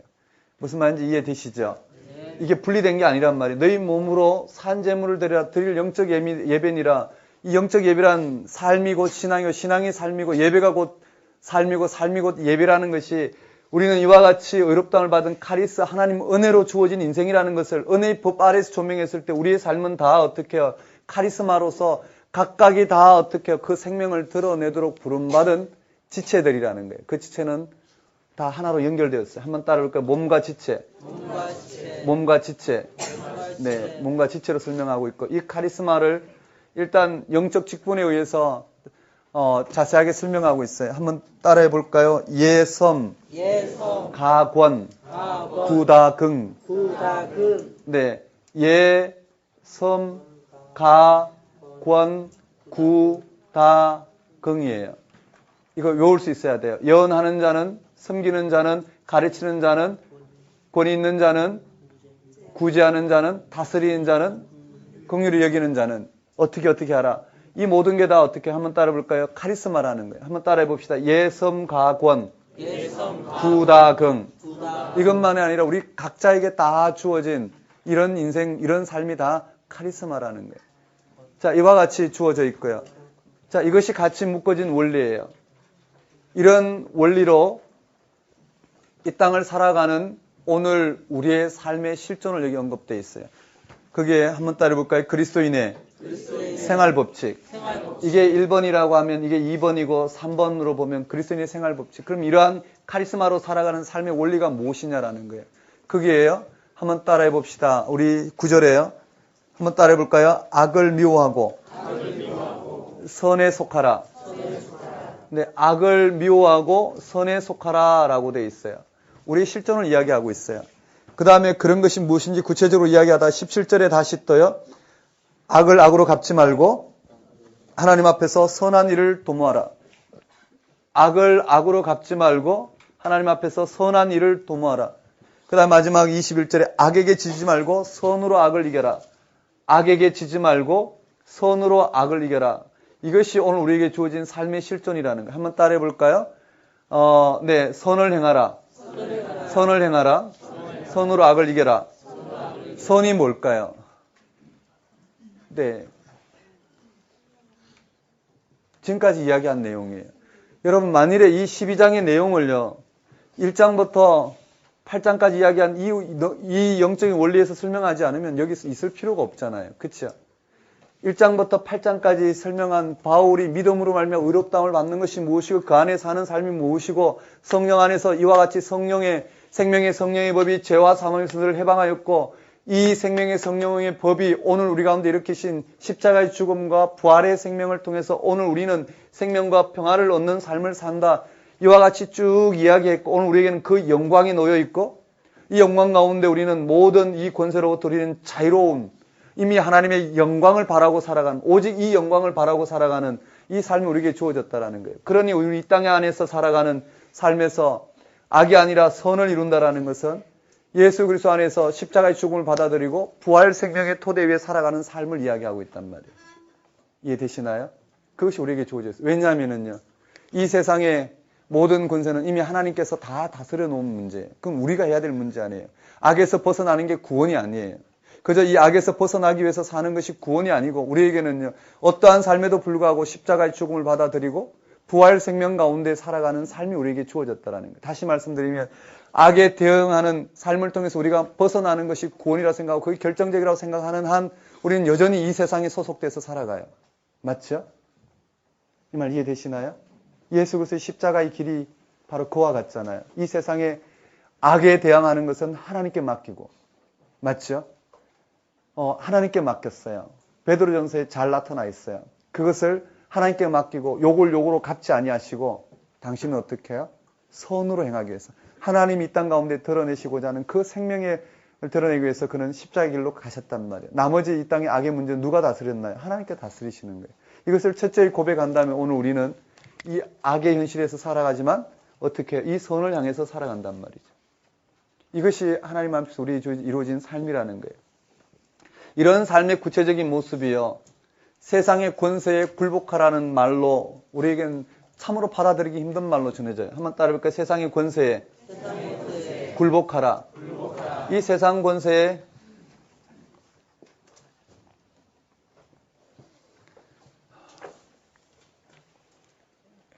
네. 제 강의의 특징이요. 소그룹을 하더라도 30분 지나서 오는 사람이 있으면요. 그 사람에 맞춰 다시 강의하거든요. 또 1시간 지나서 와도 또 그 사람에 맞춰 또 강의하고요. 근데 오늘은 안 되겠어요. 자꾸 마음이 불편하지만 그래도 진도를 뽑아놓고 좀 살펴봐야 될 것 같아요. 오늘은 무슨 일이 있어도 골로새서까지 나갈 거예요. 그래서 잘 못 알아들으시더라도 관계없어요. 이 팩트가 중요해요. 무슨 말인지는 아마 충분히 받아들일 수 있고요. 하지만 조금 더 무슨 말 하시는지 그 인식의 깊이에 들어가서 정말 예수가 나의 구주가 되시는 이 놀라운 은혜가 내 삶 속에서 좀 살아날 수 있으면 좋겠다 싶은데요. 어쩔 수 없어요. 이 매개를 통해서 각자가 따라오면 좋겠고요. 여기 권세에 굴복하라는 것도요. 이 국가에 굴복하는 거예요. 그렇죠? 권세란 국가라는 개념으로 지금 등장하고 있어요. 이건 우리가 상식으로 생각해도 분명해요. 오늘 우리 기독교의 이기심을 좀 벗어버리고 하나님이 이 땅 가운데 어떻게 우리 가운데 역사했는지를 좀 들여다본다면 교회라는 곳에 국한하지는 않을 거예요. 하나님 이 세상을 다스리시는 것은 교회를 통해서만 다스리는 게 아니에요. 뭐냐면은 이와 같은 생명 방식에서 이와 같은 우리의 생명을 유지하고 생명을 오늘 유지하고 이 생명이 연장되게 하고 이 생명을 생명답게 피조물이 하나님의 이 생명이 생명답게 이 땅에서 이와 같은 생명 방식으로 유지되게 하는 데에는 교회를 들어서 쓰시는 것이 아니라 이와 같은 세상의 제도를 들어서 쓰시죠. 맞죠? 교통법규를 지킴으로 말미암아 우리가 이와 같은 생명이 질서 가운데서 잘 유지되게 하는 것, 치안을 담당하고 국가와 국가의 이와 같은 싸움을 국제 분쟁을 막고 또 이와 같은 인권을 보호하고 이와 같은 최저 생존 조건에서부터 국가가 보호해내는 이와 같은 모든 일들은 국가가 감당해요. 맞죠? 교회가 감당하지 않아요. 또 질병으로부터 우리를 지키는 것, SI로부터 지키는 건 누가 지키나요? 이 세상의 질서가 지금 지키고 있어요. 이 생명 방식은요. 교회가 지키는 거 아니잖아요. 맞죠? 하나님은 이 세상의 방식을 이와 같은 섭리로 우리를 다스려가 이와 같은 생명을 지키는 것은 교회가 아니라 교회가 결정적이지 않고 국가가 지금은 결정적인 역할을 감당해요. 다만 하나님이 교회를 통해서 역사하시는 것은 종말론적인 사건이에요. 예수 그리스도의 십자가의 죽음과 부활 생명을 통해서 우리가 어디에서 이와 같은 죽음의 방식이 극복이 되고 이와 같은 생명 방식 결국은 죽음으로 갈 텐데 어디서 이와 같은 현실의 생명 방식이 극복이 되고 이런 죽음의 현상이 극복이 되고 어디서 하나님 앞에서 새롭게 되는지를 온전히 계시한 것은 교회 공동체란 말이에요. 교회 공동체는 그것을 위해서 종말론적 공동체를 위해서 이 땅 가운데 그 복음을 위해서 세워졌단 말이에요. 오직 교회는 이 복음 공동체라는 거예요. 맞나요? 이것을 세상 가운데 드러내면서 세상이 행하고 있는 그 일들이 얼마나 결정적인 메시아적 역할인지 그것이 얼마나 우리의 생명을 이와 같은 방식으로 유지하는 하나님의 일에 속한 일인지를 드러내는 그런 사역들. 그렇지만 그런 것이 결국은 한계가 있고 하나님은 우리를 예수 그리스도의 십자가의 죽음과 부활 생명을 통해서 보여주신 그 궁극적인 사건을 통해서 우리를 구원하실 거라는 것. 이것을 드러내는 거예요. 그런 관점에서 봤을 때 이 땅에 이와 같은 하나님의 이와 같은 권세로 사용되는 국가에 복종하는 것. 이것을 지금 이야기하고 있어요. 즉 악에게 굴복하지 말고 악을 악으로 갚지 말고 선에 속하라. 선에 속하는 하나의 삶의 방식이 국가의 형태로 아마 이렇게 설명되고 있어요. 이 문제는 좀 더 깊이 생각해 봐야 될 것 같아요. 그 다음에 다섯 번째는요. 여기 언급된 너희 몸으로 하나님이 기뻐하신 거룩한 산 제물로 드려 너희가 드릴 영적 예배니라 이런 것을 언급하는 부분이 종말론적 윤리로 한번 따라해 볼까요? 사랑하라. 사랑은 율법의 완성. 맞아요. 사랑은 율법의 완성이래요. 여기 사랑은 율법의 완성이래요. 그것이 무엇이냐면은 이 사랑은요. 하나님이 우리를 사랑하신 사랑이에요. 이 말 이해되시나요? 사랑은 율법의 완성이다. 사랑하라. 이것이 요한복음에 대해서는 조금 더 구체적으로 우리가 조명해 보겠지만은요. 우린 정서적인 사랑을 말하지 않아요. 그것은 부차적인 거예요. 하나님이 우리를 사랑하신 것은 죽음에서 생명으로 옮기신 사건이에요. 우리는 그러한 하나님의 사랑의 방식으로 우리가 사랑하는 이 사랑을 이야기하는데요. 한번 따라해볼까요? 사랑은 율법의 완성이라. 네, 구체적인 건 넘어가겠습니다. 그 다음에 여섯 번째 보면은 그게 주님의 재림이 임박하였다라는 거예요. 그래서 예수 그리스도의 옷을 입고 정욕을 위하여 육신의 일을 도모하지 말래요. 한번 따라해볼까요? 육신의 일을 도모하지 말라. 이 육신의 일은 먼저는 뭘까요? 우리의 구원을 이루기 위해서 살아가는 삶. 우리의 구원, 우리가 원하는 구원을 이루기 위해서 살아가는 이러한 삶의 총체를 가리킨다 볼 수 있어요. 그 다음에 언급돼서 일곱 번째요. 문제는요. 일곱 번째. 한번 따라해볼까요? 형제를 판단하지 말라. 우리 여기 문단 나누게 됐어요. 형제를 판단하지 말라. 그 말이 무슨 말이냐면, 여기에 다 연결돼요. 하나로 다 연결되는 내용들인데요. 형제를 판단하지 말라는 건 그 당시에 오늘 우리처럼 뭐랄까요? 월급의 절반을 하나님 앞에 그 헌금을 하면 와 믿음 좋다 이렇게 이야기하잖아요. 맞죠? 우린 그런 이야기들을 많이 해요. 이런 부분들처럼 그 믿음이 좋을 수도 있고 아닐 수도 있지만은요. 그 당시는 뭐냐면은요. 채소를 먹지 않고 채소뿐만 아니라 그 당시에 고기를 많이 먹으면 모든 종류의 고기를 먹으면 믿음이 좋다 그랬어요. 채소를 먹으면 믿음이 약하다고 이야기했어요. 인정하시겠어요? 이날 저날 나를 구분하지 않으면 나를 구분하지 않으면 믿음이 좋고 나를 구분하면 믿음이 약하다 이렇게 돼 있어요. 한번 따라해 볼까요? 채소. 그다음에 날. 오늘 우리도 손 있는 날, 손 없는 날 이야기하겠죠. 여기 한번 따라해 볼까요? 채소. 이런 먹는 문제 때문에 그들이 믿음의 문제를 이야기했단 말이에요. 믿음의 문제를 이야기하고 있는 이 문제를 어떻게 풀었냐는 거. 오늘 또 우리는 교회의 수많은 갈등의 문제를 어떻게 풀어갈 건가. 바울은 하나예요. 형제를 판단하지 말라. 이야기하면서요. 이야기하고 있는 핵심이 무엇이냐면은 2절에요. 3절에요. 한번 따라해볼까? 하나님이 그를 받으셨습니다. 10절에요. 하나님의 심판대. 네, 이 모든 형제를 하나님이 그를 받으셨고요. 그를 받으셨고 결국 우리 모두는 하나님 심판대, 즉 하나님이 판단하신다라는 거예요. 심판대 앞에 놓이게 될 것이라는 거예요. 그러면서 바울이 권면하고 있는 가장 결정적인 내용은요. 결정적인 내용은 거기에 17절에 하나님 나라는 먹고 마시는 것이 아니요 오직 성령 안에 있는 의와 평강과 희락이라. 한번 따라해 볼까요? 성령 안에 있는 의와 평강과 희락이라. 하나님 나라는 이 땅에 채소를 많이 먹느냐 먹지 않느냐, 날이 있느냐, 날을 지키느냐 안 지키느냐, 새벽 기도를 하느냐 안 하느냐, 헌금을 많이 하느냐 안 하느냐, 봉사를 많이 하느냐 안 하느냐에서 달려있는 게 아니라는 게, 하나님 나라는 거기 달려있는 게 아니라 뭐라고요? 성령 안에서. 그 말은 믿음으로 말미암아 의롭게 되는 그 믿음의 대상이 되는 예수 그리스도의 십자가의 죽음과 부활 생명이 오늘 우리 가운데 온전히 드러나느냐 드러나지 않느냐에 따라서 어떻게 해요? 믿음 안에 있느냐 없느냐를 이야기하게 된다는 거. 한번 따라해볼까요? 하나님 나라는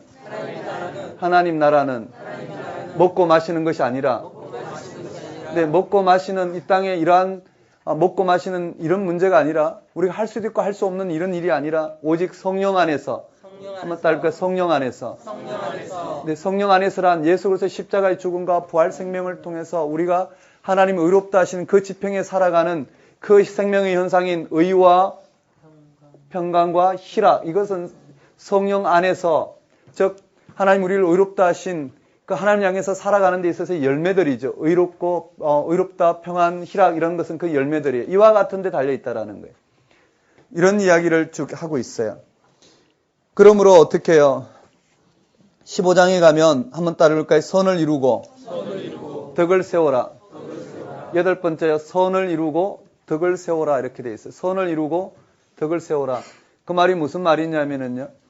오늘 우리가 이 땅에 할 수 있는 것은 여기도 선을 이루라고 그랬죠. 거기에 핵심은 4절에 언급되어 있는 소망이었고요. 12절에 언급된 소망이었고요. 13절이 핵심이었어요. 한번 따라볼까요? 소망이 핵심이에요. 오늘 우리에게는 이 소망, 즉 여기서 말했던 이 하나님의 영광이 우리 가운데 있는 이 소망 가운데 살아가는 거예요. 믿음으로 의롭다함을 받은 그 하나님의 소망 가운데 살아가는 거예요.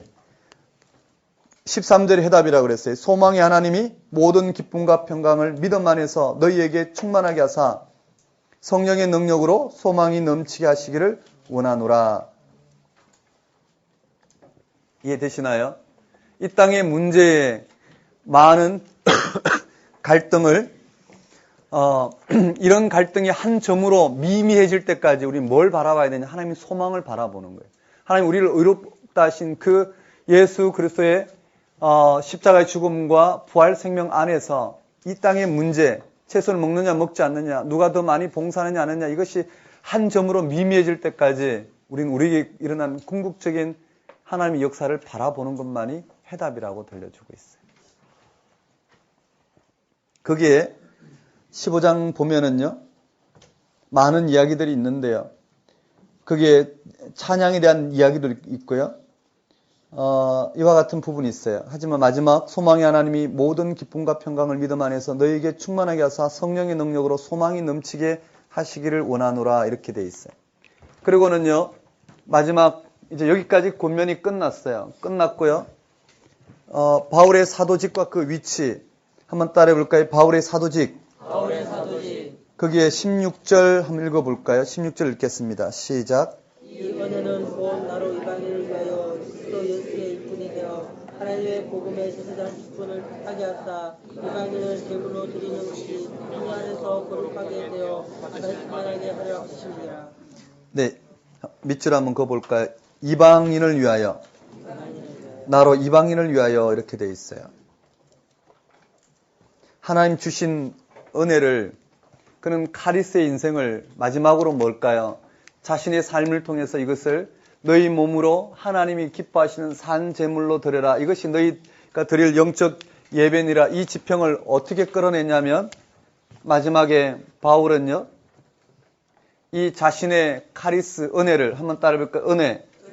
바울은 이 은혜를 이 카리스마의 삶으로 끌어내요. 그것이 뭐냐면요, 한번 따라볼까요? 이방인을 위한, 자신의 삶을, 자신의 구원을 이루기 위해서 사는 것이 아니라 하나님의 구원을 이루는 것인데, 그것이 무엇이냐면은 이방인을 위하여 그리스도 예수의 일꾼이 되어 하나님의 복음의 제사장 직분을 하게 하사 이방인을 제물로 드리는 것이 성령 안에서 거룩하게 되어 받으실 만하게 하려 하심이라. 자신의 삶을 이와 같이 하나님이 기뻐하신 거룩한 산 제물이 무엇인지를 설명하고 있어요. 한번 따라해볼까요? 이방인을 하나님의 제물이 되도록, 네, 이방인을 제물로 드리는 것, 즉 이방인을 하나님께 돌아오게 하는 것, 그것이 바울의 소명이라는 거예요. 바울은 이 은혜를 말미암아, 카리스를 말미암아 이와 같은 카리스마의 삶을 사는 것이 그에겐 구원이었어요. 그것이 그가 드릴 영적 예배란 말이에요. 17절에 그러므로 내가 그리스도 예수 안에서 하나님의 일에 대하여 자랑하는 것이 있거니와 그리스도께서 이방인들을 순종하게 하기 위하여 나를 통하여 역사하신 것 외에는 내가 감히 말하지 아니하노라. 그 일은 말과 행위로 표적과 기사의 능력으로 성령의 능력으로 이루어졌으며, 그 이렇게 돼 있어요. 원문에는요, 말과 행위, 표적과 기사의 능력, 즉 성령의 능력으로 이루어졌으며, 그리하여 내가 예루살렘으로부터 두루 행하여 일루리곤까지 그래서 이 복음을 편만하게 전하였노라. 한번 따라볼까요? 예루살렘으로부터. 이 일을 위해서 바울은요, 예루살렘으로부터 어디까지요? 예, 일루리곤까지 복음을 편만하게 전하였다라는 거예요. 편만하는 것은 빠짐없이 곳곳에 전하였다라는 거예요. 또 내가 그리스도의 이름을 부르는 곳에는 복음을 전하지 않기를 힘썼노니 이는 남의 터 위에 건축하지 아니하려 함이라. 기록된 바 주의 소식을 받지 못한 자들이 볼 것이요 듣지 못한 자들이 깨달으려 함과 같으니라. 그렇게 해서 마무리를 져요. 이렇게 해서요, 이 권면한 너희 몸으로 하나님이 기뻐하시는 산 제물로 드려라. 그것이 너희가 드릴 영적 예배니라. 그것이 무엇인지 카리스마의 원리를 드러냈고, 그것이 무엇인지 이와 같이 쭉 이야기했어요. 크고 작은 문제를 이 원리에서 이야기했고, 그리고 자신의 직분 문제를 가지고 마지막에 이야기했단 말이에요. 되셨나요? 그렇게 마무리했어요. 그리고는 바울의 로마 방문 계획을 밝혀요. 한번 따라볼까요? 로마 방문 계획. 마지막으로 어떻게 1장에서 밝힌 이 방문 목적을 아마도 산만하지 않도록 오직 신령한 은사를 전하겠다 밝힌 이 바울이 마지막에 추가를 해요. 방문 계획과 방문 목적을 좀 추가를 하는데 22절에 그러므로 내가 또 너희에게 가려 하던 것이 여러 번 막혔더니 이제는 이 지방에 일할 곳도 없고 곳이 없고 또 여러 해 전부터 언제든지 스바나로 갈 때에 너희에게 가기를 바라고 있었으니 이는 지나가는 길에 너희를 보고 먼저 너희와 사귐으로 얼마간 기쁨을 가진 후에 너희가 그리로 보내주기를 바람이라. 그러나 이제는 내가 성도를 섬기는 일로 예루살렘에 가노니 이는 마게도냐와 아가야 사람들이 예루살렘 성도 중 가난한 자들을 위하여 기쁘게 얼마를 연보하였음이라. 저희가 기뻐서 하였거니와 또한 저희는 그들에게 빚진 자니 만일 이방인들이 그들의 영적인 것을 나눠 가졌으면 육적인 것으로 그들을 섬기는 것이 마땅하니라. 뭐냐면 예루살렘으로부터 복음이 나왔기 때문에 예루살렘이 핍박을 통해서 유대교로부터 핍박을 통해서 가난하게 된 그들에게 이방인들이 좀 헌금하는 것은 당연하지 않느냐라는 거. 영적인 빚진 자가 육적인 빚을 갚는 것이 당연하지 않느냐, 이 이야기를 지금 전하고 있어요.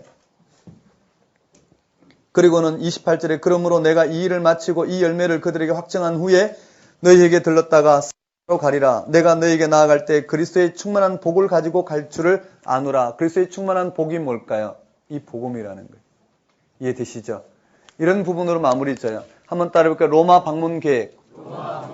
로마 방문 계획에 바울은 로마를 거쳐서 한번 따라해볼까요? 스바나로 갈 텐데 길이 여러 번 막혀서 못 가서 지금은 어떻게 예루살렘으로 먼저 간다는 거예요. 한번 따라해볼까요? 예루살렘 먼저 가는데 뭐를 가져간다고요? 연보를 가지고 너희 이방인들이 모아준 연보를 가지고 예루살렘을 돕고 난 다음에 그리고는 어떻게 해요? 내가 너희를 방문해서 복을 전해주겠다고 그랬어요. 그리고는 30절에 기도 요청을 해요. 형제들아 내가 우리 주 예수 그리스도와 성령의 사랑으로 말미암아 너희를 권하노니 너희 기도에 나와 힘을 같이하여 나를 위하여 하나님께 빌어 나로 유대에 순종하지 않는 자들로부터 근심을 받게 하고 또 예루살렘에 대하여 내가 섬기는 일을 성도들이 받을 만하게 하고 나로 하나님의 뜻을 따라 기쁨으로 너희에게 나아가 너희와 함께 편히 쉬게 하라. 평강의 하나님께서 너희 모든 사람과 함께 계실지어다. 아멘. 그렇게 돼 있어요. 되셨나요? 그리고 16장은요. 많은 인물들이 나와요. 약 한 33명의 인물들이 나오는데요. 그런 인물들을 읽어보면 굉장히 지루한데 근데 그렇지 않아요. 바울에겐 지루한 이름이 아니라는 거예요. 이건 나중에 우리가 묵상해 볼 텐데요. 바울에겐 지루한 이름이 아니라 평생에 이 생명들을 구원하기 위해서 그가 복음 전한 이유였단 말이에요. 그것을 마지막 유언의 명단을 가지고 자기가 이제 마지막 로마로 가게 되면 죽을 수도 있죠. 마지막 이 여행의 길에 자신이 목숨을 걸고 평생을 선교해온 그 대상들의 이름을 로마 교회와 고린도 교회에 고린도에서 로마로 편지를 썼다고 했을 때요.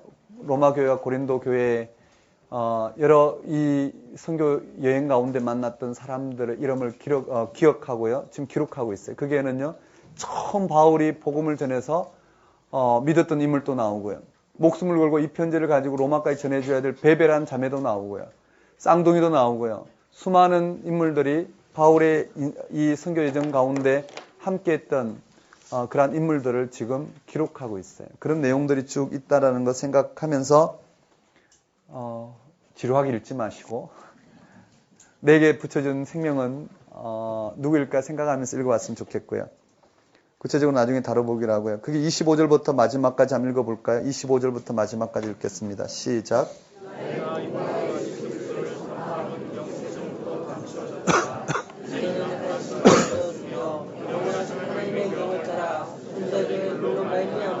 모든 민족이 믿어 순종하게 하시려고 알게 하신다. 그 신비의 계시를 따라 된 것이니 이 복음으로 너희를 능히 공부로 하실 지혜로우신 하나님께 예수 그리스도로 말미암아 영광이 세세 무궁하도록 있을지어다. 아멘. 그게 계시 도식이라 그랬는데요. 복음이 우리 가운데 어떻게 드러나고 확장되는지를 설명해서 우리는 이것이 기독교 2000년 역사 가운데 익숙해서 우리는 그렇게 살펴볼 수 있는데요. 바울은 이러한 비전들을 우리에게 전해주고 있어요. 나의 복음과 예수 그리스도를 전파함은 전파함은 왜 이같이 복음 전파 운동을 복음을 전파하는지 복음의 역동성이 어디 있는지 드러내고 있는 거예요. 영세 전부터 감추어졌다가 이제는 나타나신 바 되었으며 영원하신 하나님의 명을 따라 선지자들의 글로 말미암아 모든 민족이 믿어 순종하게 하시려고 알게 하신 바 그 신비의 계시를 따라 된 것이니 이 복음으로 너희를 능히 경고하게 하실 지혜로우신 하나님께 예수 그리스도를 말미암아 영광이 세세 무궁토록 있을지어다.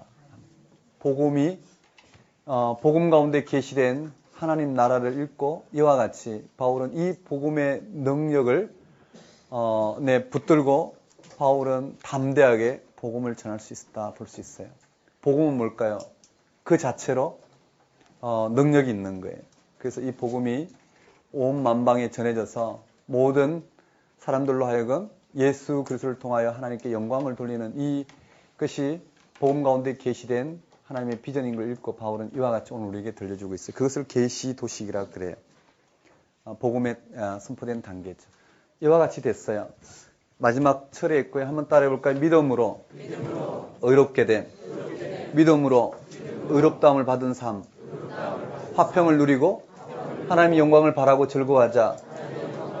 죽음으로부터의 자유, 아담 그리스도, 죄로부터 자유, 세례, 불의의 무기, 죄의 종, 사망, 의의 무기, 의의 종, 영생, 율법으로부터 자유, 남편과 아내, 율법과 죄의 관계, 그리고는 드러내고 있어요. 한번 따라해볼까요? 마음으로는 하나님의 법을, 육신으로는 죄의 법을. 우리가 어떻게 하면 이와 같이 이미 우리에게 일어난 예수 그리스도의 십자가의 죽음과 부활 생명으로 다스리시는 하나님의 놀라운 은혜를 맛볼 수 있을까? 그것이 성령 안에서의 삶이었어요. 한번 따라해볼까요? 성령 안에서의 삶. 생명의 성령의 법이 죄와 사망의 법에서 해방. 율법으로 할 수 없는 것을 하나님은 하셨는데요. 그 율법의 요구를 이루신 거예요. 맞죠? 생명의 성령의 법을 이룬 것이 율법의 요구예요. 한번 따라해볼까요? 율법의 요구. 율법의 요구. 율법의 요구는 우리가 생명 가운데 거하는 것이었어요. 율법의 요구를 율법의 요구를 이루셨고요. 그 영의 일을 생각하는 율법 요구를 이룬 그 영의 일을 생각하는 것이 생명과 평안이라고 그랬어요. 한번 따라해볼까요? 생명과 평안. 죄와 사망의 법. 육신의 일. 사망. 맞죠? 오늘 우리는 이와 같은 성령 안에서 무엇이 우리에게 이루어졌는지를 보여주면서요. 한마디로 말하면 우리가 영광에 참여하도록 영화롭게 하신 일이에요. 한번 따라해볼까요? 영화롭게 하셨느니라. 영화롭게 하셨느니라. 네, 영화롭게 하신 결과가 하나님의 자녀, 아빠, 아버지, 상속자, 하나님의 아들로서의 이와 같은 우리에게 직분이 주어졌다라는 거예요. 한번 따라해볼까요? 대적, 고발, 정죄. 9장부터 11장까지는 그 이스라엘의 구원 문제를 다루고 있어요. 교재 정리된 대로 한번 정리해 보시고요. 다음에 할 때 우리 좀 다루기로 하고요. 그 다음에 한번 따라하겠습니다. 윤리. 여기에서는 성령 안에서 그리스도인의 삶이에요. 너희 몸으로 하나님이 기뻐하신 산 제물로 드리라. 그것이 너희 드릴 영적 예배니라. 이와 같이 흐름을 가지고 마지막 바울이 드릴 영적 예배가 무엇이냐? 하나님께 은혜를 받은 그가 어떻게 해요? 이방인을 위해서 온전한 카리스마로서의 삶을 살아가는 것. 그것이 예루살렘부터 일루리곤까지 복음을 편만하게 전하는 것. 그것이 바울의 구원이요 삶이었다라는 거예요. 이해되시나요? 그리고 나머지 로마 방문 계획을 밝히면서 예루살렘의 연복까지 언급됐더라. 한두 분만 빈칸에다가 이 바둑판에다가 기록해보면 쉽게 외워질 거예요. 그리고 말을 만들어서 다니면서 한번 연결만 해보면 쉽게 설명할 수 있고요. 그러면 본문 내용들이 구절구절 따라오게 될 거라 생각해요. 좀 길게 했지만은요, 좀 쉬겠습니다. 그냥 왜 잊어먹인지도 모르겠고요. 저한테는 그 돈, 그게 잊어버렸어요. 근데 그 다음에는요, 저 인생이 끝난 줄 알았어요. 왜냐하면 그 돈이 너무 컸기 때문에요. 전 더 이상 착한 사람도 될 수 없을 것 같았고요. 더 이상 무엇을 해도, 어떠한 노력을 해도 제 인생은 만회가 안 될 것 같았어요. 이미 꽃도 피기 전에 이미 끝장났다고 생각했어요. 그래서 그날 하루만큼은요, 정말 제가 뭘 해도 인생에 새로워질 게 없다고 생각했어요. 그것이 결정적이라고 생각을 했어요. 그래서 밥도 안 넘어가고, 그리고 하루 지나고 이틀 지나는데 가만히 생각을 해봤어요.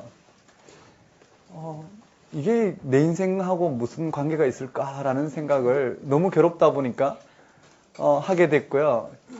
나중에는 뭐 어때? 이것이 내 인생하고 뭔 관계가 있어? 그런 생각이 들었어요. 10년 후, 20년 후를 생각하는 거예요. 그때 되면 이거와 전혀 관계없이 내가 성장했을 걸 생각하니까 이거와 별 관계가 없는 거예요. 공부하는데도 이거와 관계없고, 누가 이것을 통해서 나쁜 놈이다, 또 너는 어떻게 부주의했나, 뭐 도덕적인 책임을 물어도 그게 사람이 살다 보면 그럴 수 있지라는 생각에 아무튼 지금 생각에는 그런 것 같아요. 한 일주일쯤 지나니까 밥도 먹히고요. 누가 뭐라 해도 별로 이제 그게 매이지 않는 거예요. 그러면서 깨달았던 게 그거예요. 그 당시 결정적이라고 생각했던 건데요. 좀 더 큰 현실을 바라보니까 내 전체 현실에서 그것이 그렇게 결정적인 함수관계에 있지 않더라는 거예요. 내 인생이 어디에 놓여 있는지를 알게 되더라는 거예요. 다시 말씀드리면 예수 그리스도의 십자가의 죽음과 부활 사건을 통해서 오늘 우리 인생이 어디에 놓여 있는지를 온전히 바라본다면 우리가 이 사망 권세 아래에서 우리가 결정적으로 이것이 죽음의 권세 아래에 있어서 내가 도저히 이 세상에서는 회복할 수 없겠다. 이미 끝장났다고 생각하는 그 삶 속에서도 진짜 현실인 부활 생명 가운데 우리를 지으신 하나님의 그 피조성이 회복되는 그 영광의 자리, 그 예수 그리스도의 부활 사건을 통해서 우리에게 의롭다 하시고 하나님의 영광에 참여하는 그 권세라 하신 거기에서 우리 현실을 바라본다면 우리의 현실은 어떨까요? 현재의 우리의 현실은 그 50만 원과 같이 그렇게 변수 관계에 있지 않다라는 것을, 결정적이지 않다는 걸 알게 될 거란 말이에요. 그런 만큼 우리는 우리 현실 문제를 다룰 수 있겠고 내가 무엇을 향해서 살아가는지에 대한 진짜 현실에 눈을 뜨게 될 거라는 거예요. 우리가 십자가의 죽음과 부활 생명을 받아들인다는 것은 진짜 현실에 이 생명의 리얼리티가 어디에 있는지를 깨닫는 거예요. 맞죠? 여기에 우리는 우리가 현실이라고 생각하는 이 삶의 방식은 아마도 그 50마를 잃어버렸을 때 그 당시 그것이 현실이고 그것이 나에게는 가장 결정적이라고 생각했던 아직 유아틱한 부분에서 벗어나지 못한 우리의 삶의 한 평가이지 않을까 이렇게도 생각해 볼 수 있을 것 같아요. 좀 그렇다고 생각되시죠? 어떠한 이 땅의 삶도 그렇지 않나요? 죽음 앞에 놓여있는 우리의 현실적인 문제조차도 우리는 죽음이 아니라 생명 가운데 있다는 것을 알고 결국은 육신의 장막을 벗고 영원한 하늘 장막으로 부활체 가운데 들어가는 이 은혜를 입는다는 것을 우리가 깨닫고 있는 인생이 우리 그리스도인의 삶이라 할 수 있어요. 그 대목을 여기서 그냥 한번 다시 표현해 보면은요. 도저히 안 그릴 수가 없었어요. 오늘 우리에게 이 부활 생명을 통해서 예수 그리스도의 부활을 통해서 오늘 우리가 하나님이 우리를 창조하신 그 생명이 회복된 하나님이 의롭다 하신 이 생명 가운데 들어오게 됐어요. 이 생명이 어디서 주어졌느냐 하면은 창조할 때 우리에게 허락하신 이 생명 방식이죠. 이 생명이에요. 이 생명은 오직 피조물로서 살아계신 하나님의 그 생명의 근원 되신 하나님과 온전한 열합을 통해서 오직 하나님이 우리를 주장하시는 삶으로 살아가는 그야말로 온전한 그 생명 가운데 있었던 그 생명이 단절이 되었어요. 생명이 파괴가 되고 우리는 이 죽음의 권세 아래 놓이게 되었고요. 이 죽음의 권세 아래 살아가는 삶은 이 삶에서 나름대로의 구원을 꿈꾸고 살아가요. 이 삶에서 나름대로의 의롭다함을 받기 위해서 자신의 의를 이루기 위해 살아가지만 결국은 다 죽음으로 가는 거예요. 죽음이 극복이 안 되는 거예요. 원래 우리는 살아있는 건데 원래 우리는 하나님 한 분만을 향해서 생명의 근원 되신 하나님 한 분만을 향해서 살아가도록 온전히 지연바 되었는데 우리는 그러한 하나님과의 생명이 단절됨으로 말미암아 우리는 이 땅의 사망 권세 아래서 우리는 우리의 삶을 이와 같이 확장하는 정도를 구원이라 생각하고 이러한 삶을 통해서 이러한 의를 이루기 위해서 우리는 우리의 삶의 방식을 택하고 살아가요. 맞죠? 오늘 내 삶에 똑같이 노력해서 그만한 결과를 누렸을 땐 그만한 성취를 맛보고 그것이 우리에겐 기쁨이 되고 그것이 우리가 좀 더 잘 살았다는 이유가 된단 말이에요. 근데 모두가 다 어떻게 해요? 죽음의 권세 아래 놓여있는 상대적인 삶이라는 거예요. 우리는 이것을 통해서 어떻게 해요? 우리는 이것을 통해서 이 땅의 삶의 가치를 평가한다라는 거예요. 이 땅의 어떠한 삶도 우리는 이 죽음의 권세 아래에서 벗어날 수가 없어요. 그것을요, 오늘 우리는 이와 같은 삶이 구원이라 생각하고 살아가는 우리 삶에 예수 그리스도의 십자가의 죽음을 통해서 우리의 모든 이 땅의 죽음의 권세 아래에 있는 삶이 못 박혔어요. 결국은 이 삶은 죽음으로 가고 우리는 그 죽음을 받아들였단 말이에요. 그리고는 그 죽음의 대가를 지불하고 그 십자가에 달려 죽은 예수 그리스도를 하나님은 어떻게 해요? 이 생명이 근원 되신 하나님이 역사 가운데 생명을 허락하셨어요. 예수 그리스도에게 생명을 허락하심으로 말미암아 그를 살리셨다라는 거예요. 죽은 자가 살아났다는 게 중요한 게 아니라 하나님의 이 생명 방식이 예수 그리스도를 통해서 이 땅 가운데 허락되었다라는 거예요. 우리 스스로는 단절된 이 생명을 향해서 갈 수 없는 이 죽음의 권세 아래 놓였던 우리의 삶이 예수 그리스도를 살리신 그 하나님의 생명 방식을 통해서 오늘 우리 역사 가운데 생명이 허락되었어요. 그리고는요, 예수 그리스도의 십자가의 죽음, 즉 이 땅이 죽음의 권세로 가는 이 죽음을 지불한 이 생명 방식, 즉 예수 그리스도의 십자가의 죽음을 받아들이는 오늘 우리들에게 그를 살리신 그 생명이 우리에게 있음을 약속하셨어요. 그 약속의 징표로 예수 그리스도가 우리의 구주가 되시도록 성령 세례를 베푸셨고 우리는 그 믿음 가운데 그예요. 믿으시나요? 네, 제가 약식으로 설명했지만요. 고린도전서를 설명하기 시간 꼭 필요한 것 같아요. 이 예수 그리스도의 십자가의 죽음, 우리의 믿음은 예수 그리스도의 십자가의 죽음을 통해서 우리는 이 땅에 이와 같은 죽음의 방식을 지불했다고요. 맞죠? 철저히 지불했어요. 그리고는 예수 그리스도를 통해서 우리 가운데 허락된 이 부활 생명에 대한 약속을 붙들고 우리는 살아가는 거예요. 하나님은 우리에게 온전한 생명을 허락하셨고 이 생명을 허락하셨다라는 건 삶의 모든 부분이 해당되는 거예요. 하나님이 우리를 영화롭게 하신, 우리는 이 땅의 죽음의 권세 아래 이것이 옳다고 생각하고 우리의 의를 위해서 우리는 살아갔지만 이런 방식이 아닌 하나님이 우리를 의롭다 하신 오직 이 생명을 향해서 살아가는 것이 이 땅에서 우리의 삶이에요. 다시 말씀드리면 우리는 십자가의 죽음, 즉 예수 그리스도의 사건인 예수 그리스도의 십자가의 죽음과 부활 생명을 통해서 오늘 우리는 이 생명 방식으로 살아가요. 이 땅의 삶에 우리는 은혜 받은 삶으로서 이 땅의 다양한 삶의 형식을 통해서 그 삶의 가치를 위해서 사는 것이 아니라 우리를 의롭다 하신 이 하나님의 생명을 향하여 온 영혼을 집중하고 그러한 생명 현상에서 하나님이 이 생명 현상이 드러나게 하는 그 기쁨과 자유와 평안을 위해서 우리는 살아가는 존재란 말이에요. 이것이 무엇인지는 로마서에서 자세히 설명되어 있고요. 우리 앞으로 빌립보서까지 가면 구체적으로 아마 드러나게 될 것이에요. 자, 이와 같은 방식이에요. 그런데 여기에 예수 그리스도의 사건인 십자가 죽음과 부활 생명, 우리는 이것을 믿는단 말이에요. 즉, 이 땅에 이와 같은 모든 삶의 가치가 못 박히고 우리의 유일한 가치는 이 생명을 향해서 살아가는 거예요. 하나님이 나를 주장할 수 있도록 나를 내어놓는 삶. 아니, 지금 또 예수 그리스도의 부활 생명을 통해서 우리를 끊임없이 부활 생명으로 부르시는 성령 하나님이 응답하기 위해서는 이 땅의 삶이 못 박히면, 즉 내가 이 땅의 삶이 50만 원이 결정적이지 않더라는 것에 눈을 뜰수록 어떻게 해요? 우리에게 비춰진 생명의 연상에 눈을 뜨게 될 것이라는 거예요. 거기에 반응해서 살아가는 것이 우리의 삶이라고 이야기할 수 있겠죠. 그것이 우리가 결정적으로 이 죽음의 권세 아래 놓여 있는 우리의 삶이 더 확실하면 확실할수록 어떻게 해요? 내 삶의 결정적인 그 무게를 우리는 견딜 수 없어요. 그것이 이루어져야지만이 구원이라 생각하는 그것이 우리는 결정적인 게 아니라는 것이 어디서 눈을 뜰 수 있냐면 이 십자가의 죽음 가운데 부활 생명이 우리를 주장하는 여기에 눈을 뜰 때만이 우리는 이것이 우리의 전체 현실이라는 걸 알아요. 우리 인간의 현실은 여기에 매여 있는 것이 아니라 여기에서 봤을 때 우리의 진짜 삶에 우리를 주장하는 이가 누구인지를 깨닫게 되고 우리는 그분을 향해서 살아가게 될 것이란 말이에요. 자, 고린도전서로 들어가 봐요.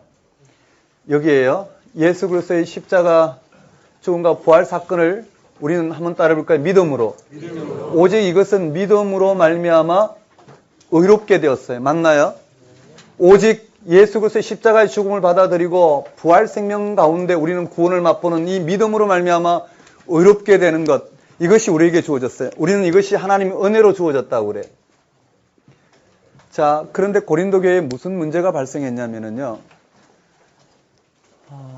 누가 더 신령한가라는 문제가 주어졌어요. 누가 더 신령한가? 누가 더 영적이냐? 누가 더 믿음이 있는가? 이 문제가 발생했단 말이에요. 그 문제는요, 이 땅 안에 누가 더 신령한가, 즉 누가 더 믿음이 있는가라는 이 문제, 신령한 것은 뭔가요?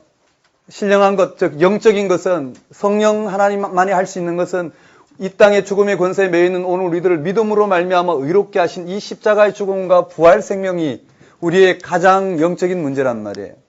그런데요, 초대교회는 그렇게 생각하지 아니하고 여기에 죽음의 권세 아래 있는 오늘 우리의 이 땅의 삶의 방식을 들어서 이야기했단 말이에요. 예를 들어서 세례를 받아요. 누구에게 세례를 받았냐라는 거예요. 그 말은 이 복음이 이것이 성령께서 하신 일인데 누가 더 영적이냐는 문제를 그들은 어떻게 생각했느냐면은 이 세례를 가지고 이야기했어요.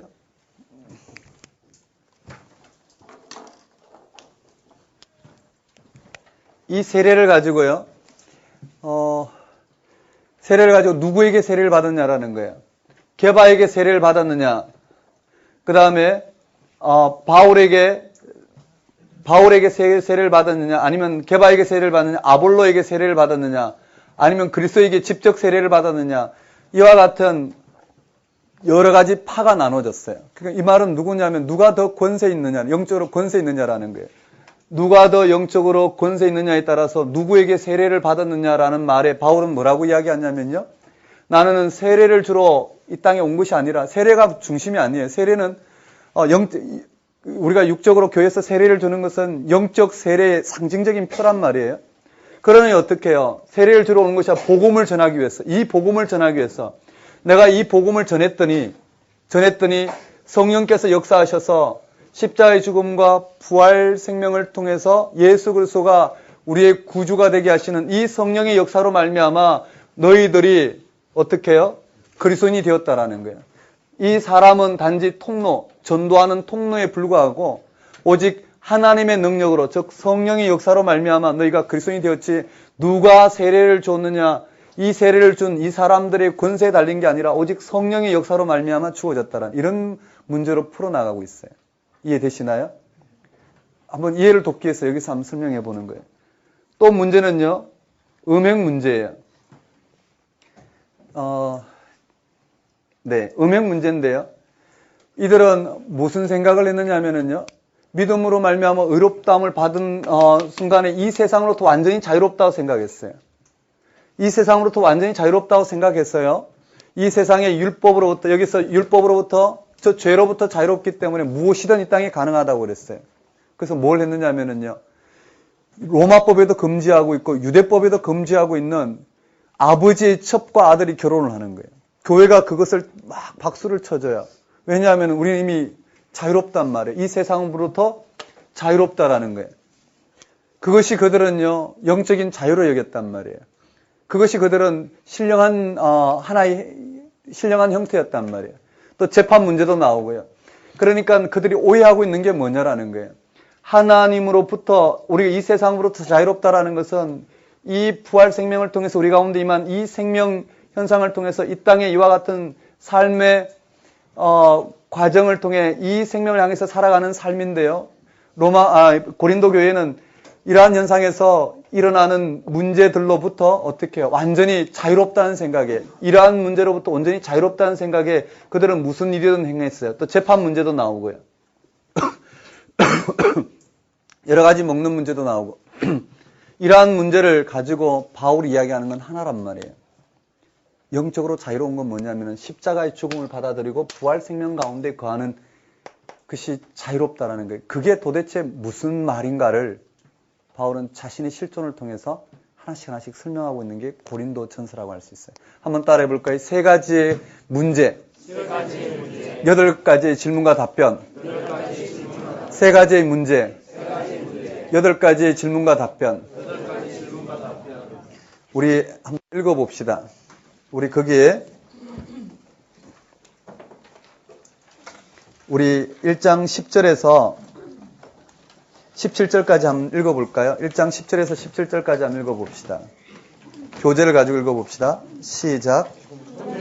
내가 우리 주 예수 그리스도의 이름으로 너희를 권하노니 모두가 같은 말을 하고 너희 가운데 분쟁이 없이 같은 마음과 같은 뜻으로 분쟁이 합하라.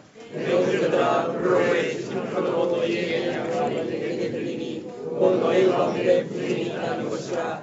내가 이것을 말하거니와 너희가 각각 이르되 나는 바울에게, 나는 아볼로에게, 나는 게바에게, 나는 그리스도에게 속하노라 하는 것이니 그리스도께서 지단이었느냐? 바울이 너희를 위하여 십자가에 못 박혔으며 바울의 의도로 너희 자세를 받았느냐?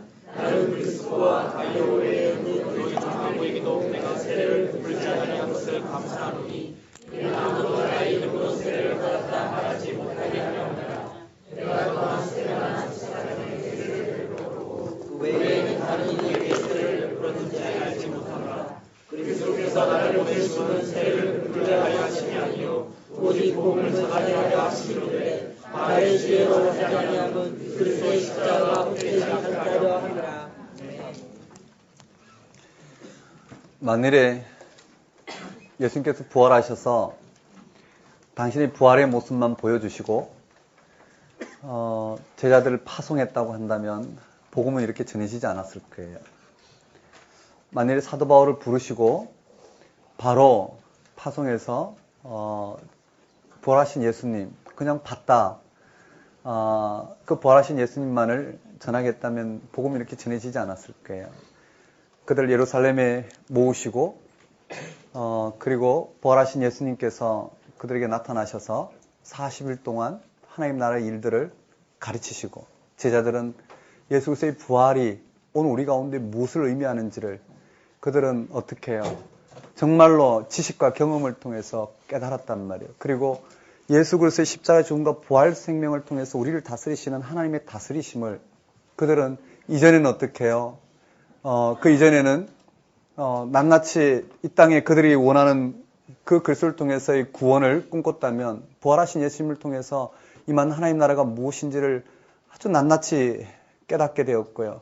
그러한 깨달은 그들에게 성령께서 강림하셔서 그런 부분을 확정시켜 주시고 그러한 성령의 권능에 붙들려서 그들은 무엇이 정말 참된 생명인지를 예수 그리스도의 십자가 죽음과 부활 생명을 통해서 온 인류를 어떻게 하나님께서 구원하셨는지, 우리의 생명이 어디 있는지, 오늘 우리 오고 오는 세대에 오늘 우리의 삶이 여기 매여 있지 않고 여기에 매여서 원래 우리에게 허락하신 이 생명이, 우리를 지으신 이 생명이 예수 그리스도의 십자가의 죽음과 부활 생명을 통해서 우리 가운데 약속되었고 우리는 그것을 믿음으로 말미암아 우리는 이 의롭다 하신 모든 인생이 궁극적으로 그가 알든 모르든 모든 우리를 지원바 받은 이와 같은 생명의 방식의 요구가 이미 이루어졌다는, 율법의 요구가 이미 이렇게 예수님 통해 이루어졌다는 걸 온전히 어떻게 해요? 깨닫고 그걸 전하는 사명을 감당했다라는 거예요. 바울 또한 다소에 가서 무려 10여 년 이상을 머물게 되어 이 복음이 무엇인지를 온전히 깨닫고 첫 선교 여정에서 그가 행했던 것이 부활의 능력을 통해서 복음의 능력을 통해서 생명을 해야 하는 이 저주를 통해 바울은 복음이 무엇인지를 진짜로 온전히 경험하게 되고 깨닫게 되고 그 일평생 자신의 몸을 쳐서 생명을 살리는 이 일을 감당하게 되었다라는 거예요. 맞죠? 오늘 우리도 마찬가지예요. 우리가 예수를 믿고 그 십자가의 죽음과 부활 생명이 이 사도들의 이런 증언을 통해서 오늘 우리 삶 속에서 어떻게 구원에 이르게 하는지를 우리는 이 복음의 능력을 가지고 설명할 수 있어야 되죠. 내가 오늘 무엇을 통해서 기뻐하는지, 내가 왜 이와 같은 일을 감당하게 되는지, 정말 하나님이 오늘 우리를 통해서 구원에 이르게 하는 일이 도대체 무엇인지, 예수 그리스도의 십자가의 죽음과 부활 생명을 통해서 우리를 어떻게 다스려 내시는지, 내가 그 다스림을 지금 어떻게 받아들이고 있는지, 내가 왜 예수 그리스도가 나의 구주라고 고백하는 그 고백이 예수 그리스도의 십자가의 죽음과 부활 생명 가운데 놓여 있다면 내가 이 땅에서 살아간 내 삶의 십자가의 죽음은 무엇이고 부활 생명은 무엇인지를 말씀을 들어서 내 삶 속에서 하나씩 설명해낼 수 있어야 되고 그러한 능력을 경험할 수 있어야 되고 그러한 능력 가운데 살아갈 수 있도록 우리는 우리에게 허락하신 기도의 능력을 통해서 온 우리의 삶을 집중시키고 그러한 삶으로 우리는 살아갈 수 있도록 우리를 내어놓는 것. 그래서 철저히 하나님 손에 붙들려 살아가는 것. 이런 것이 우리에겐 필요한데 우리 너무나 값싼 은혜 가운데 서 있는 경우가 너무나 많아요.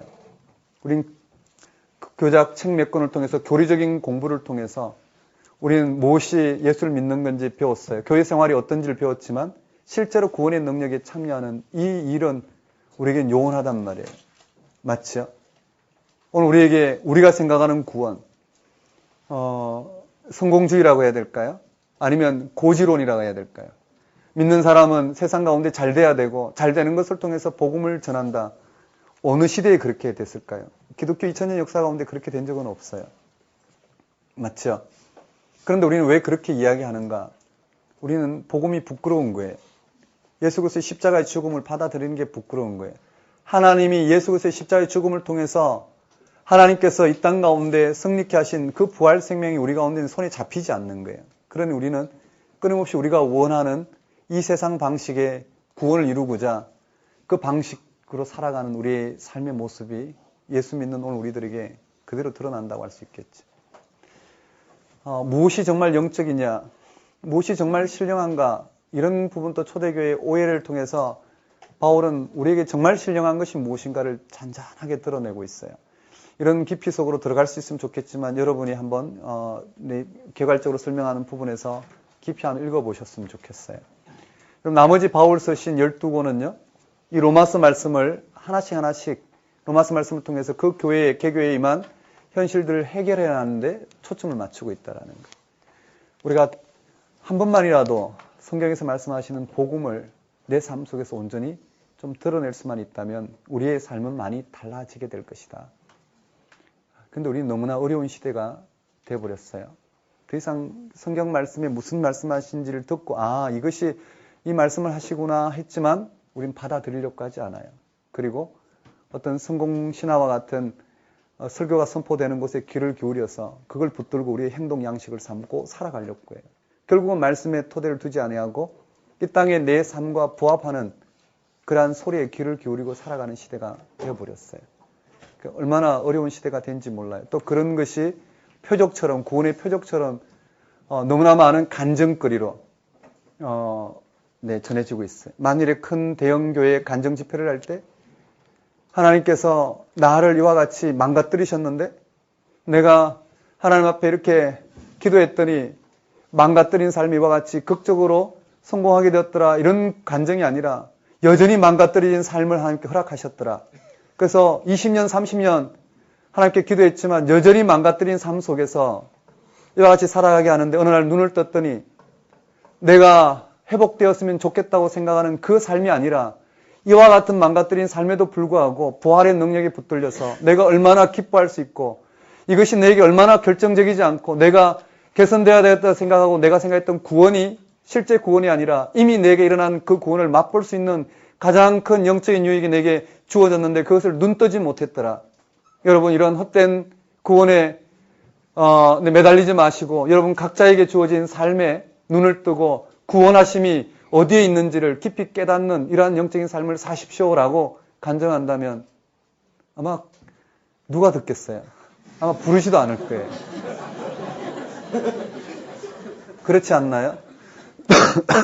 저는 이와 같은 젊을 때 중병이 걸렸는데 낫지도 아니하고 하나님 앞에 매달렸는데 그대로 하나님께서 몸의 가시처럼 나를 세웠는데 한때는 그러한 삶이 개선되는 것이 내게는 가장 유익한 삶이라고 생각하고 그것이 믿음의 부분이라고 생각하고 늘 치유받기 위해서 하나님 앞에 기도했지만 어느 날 그게 아니라 예수 그리스도의 십자가의 죽음과 부활 생명을 통해서 내게 임한 그 구원을 맛보니 이 삶으로도 하나님 앞에 그 구원을 기뻐하고 이 삶으로도 더 큰 기쁨을 노래할 수 있고 이 세상으로부터 구원받고자 하는 내 모든 삶의 의지를 십자가의 죽음 앞에 내려놓게 되고 나를 구원해 주신 하나님 은혜에 감격하여 살아갈 수 있었더라.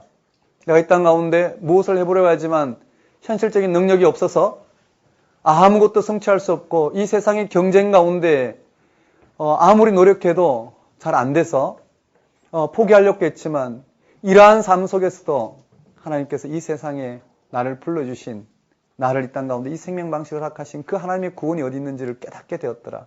그리고 아무것도 이룰 수 없고 남들보다 걸음도 느리고 암기력도 부족하고 세상에 어떠한 도움이 되지 않는다 하더라도 이 하나님의 나를 의롭다 하신 이 구원에 매여서 내가 기뻐하면서 이렇게 살아갈 수 있었다. 성령의 능력을 받아서 한 번 봤더니 국사책이 다 외워지더라. 이런 게 아니라 100번, 20번 외워, 200번 외워도 외워지지 않고 하더라도 그것이 구원이 아니라 내 속에 이러한 삶 속에서 열어내신 하나님의 은혜가 얼마나 값진지 깨닫게 되었더라. 이것이 우리의 구원이 아닐까요? 맞죠? 이것이 우리의 구원이에요. 한결같이 그런 목소리를 내고 있단 말이에요. 신대원 들어가 보면 참 별의별 고백들이 다 있어요. 그게 다 맞다고 생각해요. 어떤 분은 우연한 기회에 신학을 할까 말까 망설이다가 학부 졸업 4학년 때 그냥 마지막 한 3개월 그저 성경고사 성경시험 패스할까 싶어서 문제집만 봤어요. 그냥 기출문제만 봤는데 그 애는 그 기출문제만 나왔어요. 한 문제도 안 빠뜨리고 기출문제만 나왔어요. 다른 폭넓은 공부를 한 사람보다 훨씬 유리하게 시험 봤겠죠. 그 들어와서는 신대원 공부할 필요 없어. 하나님 은혜 가운데 매여서 하다 보면 문제만 풀어 들어오더라고. 공부하지 말고 놀다가 마지막에 그냥 이와 같이 공부하면 다 돼. 그 말이 맞나요? 아니에요. 그렇게 안 하면 그는 들어올 수 없어서 하나님께서 특별히 그 한 사람 때문에 모든 사람을 희생시킨 그런 게 은혜가 아니란 말이에요. 그쵸? 그걸 은혜라고 고백하지만 네. 눈을 떠봤더니 내가 이렇게 들어와서 내가 특별히 하나님 앞에 은혜를 입었다고 생각했는데 보니까 부끄러워서 견딜 수 없는 정말 부끄러워서 견딜 수 없는 나를 이렇게 하나님 강권하심으로써 드리게 된 그 은혜가 너무나 감격해서 더 하나님 앞에 철저하게 설 수 있는 그러한 삶의 자리로 나아가게 되겠죠.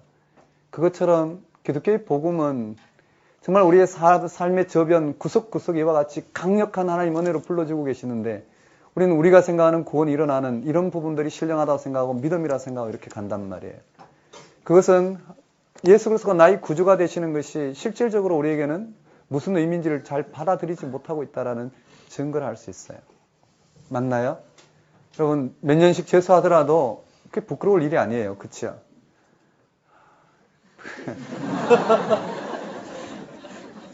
정말 사수하시는 분이 얼굴에 들어와갖고 네 그래요.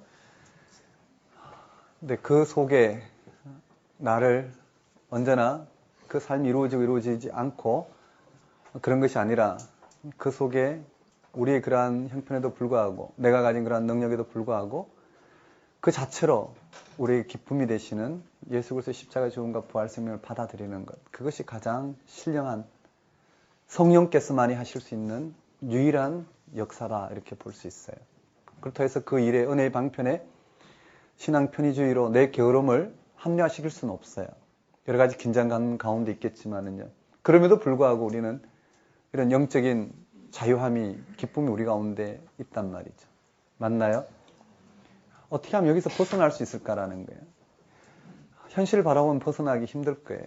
왜냐하면 이 시대는 이미 거기에 초점이 맞춰져 있기 때문에 뭔가 내 삶이 개선되어지고 이루어지고 성취하는데 이미 초점 맞춰져 있기 때문에요.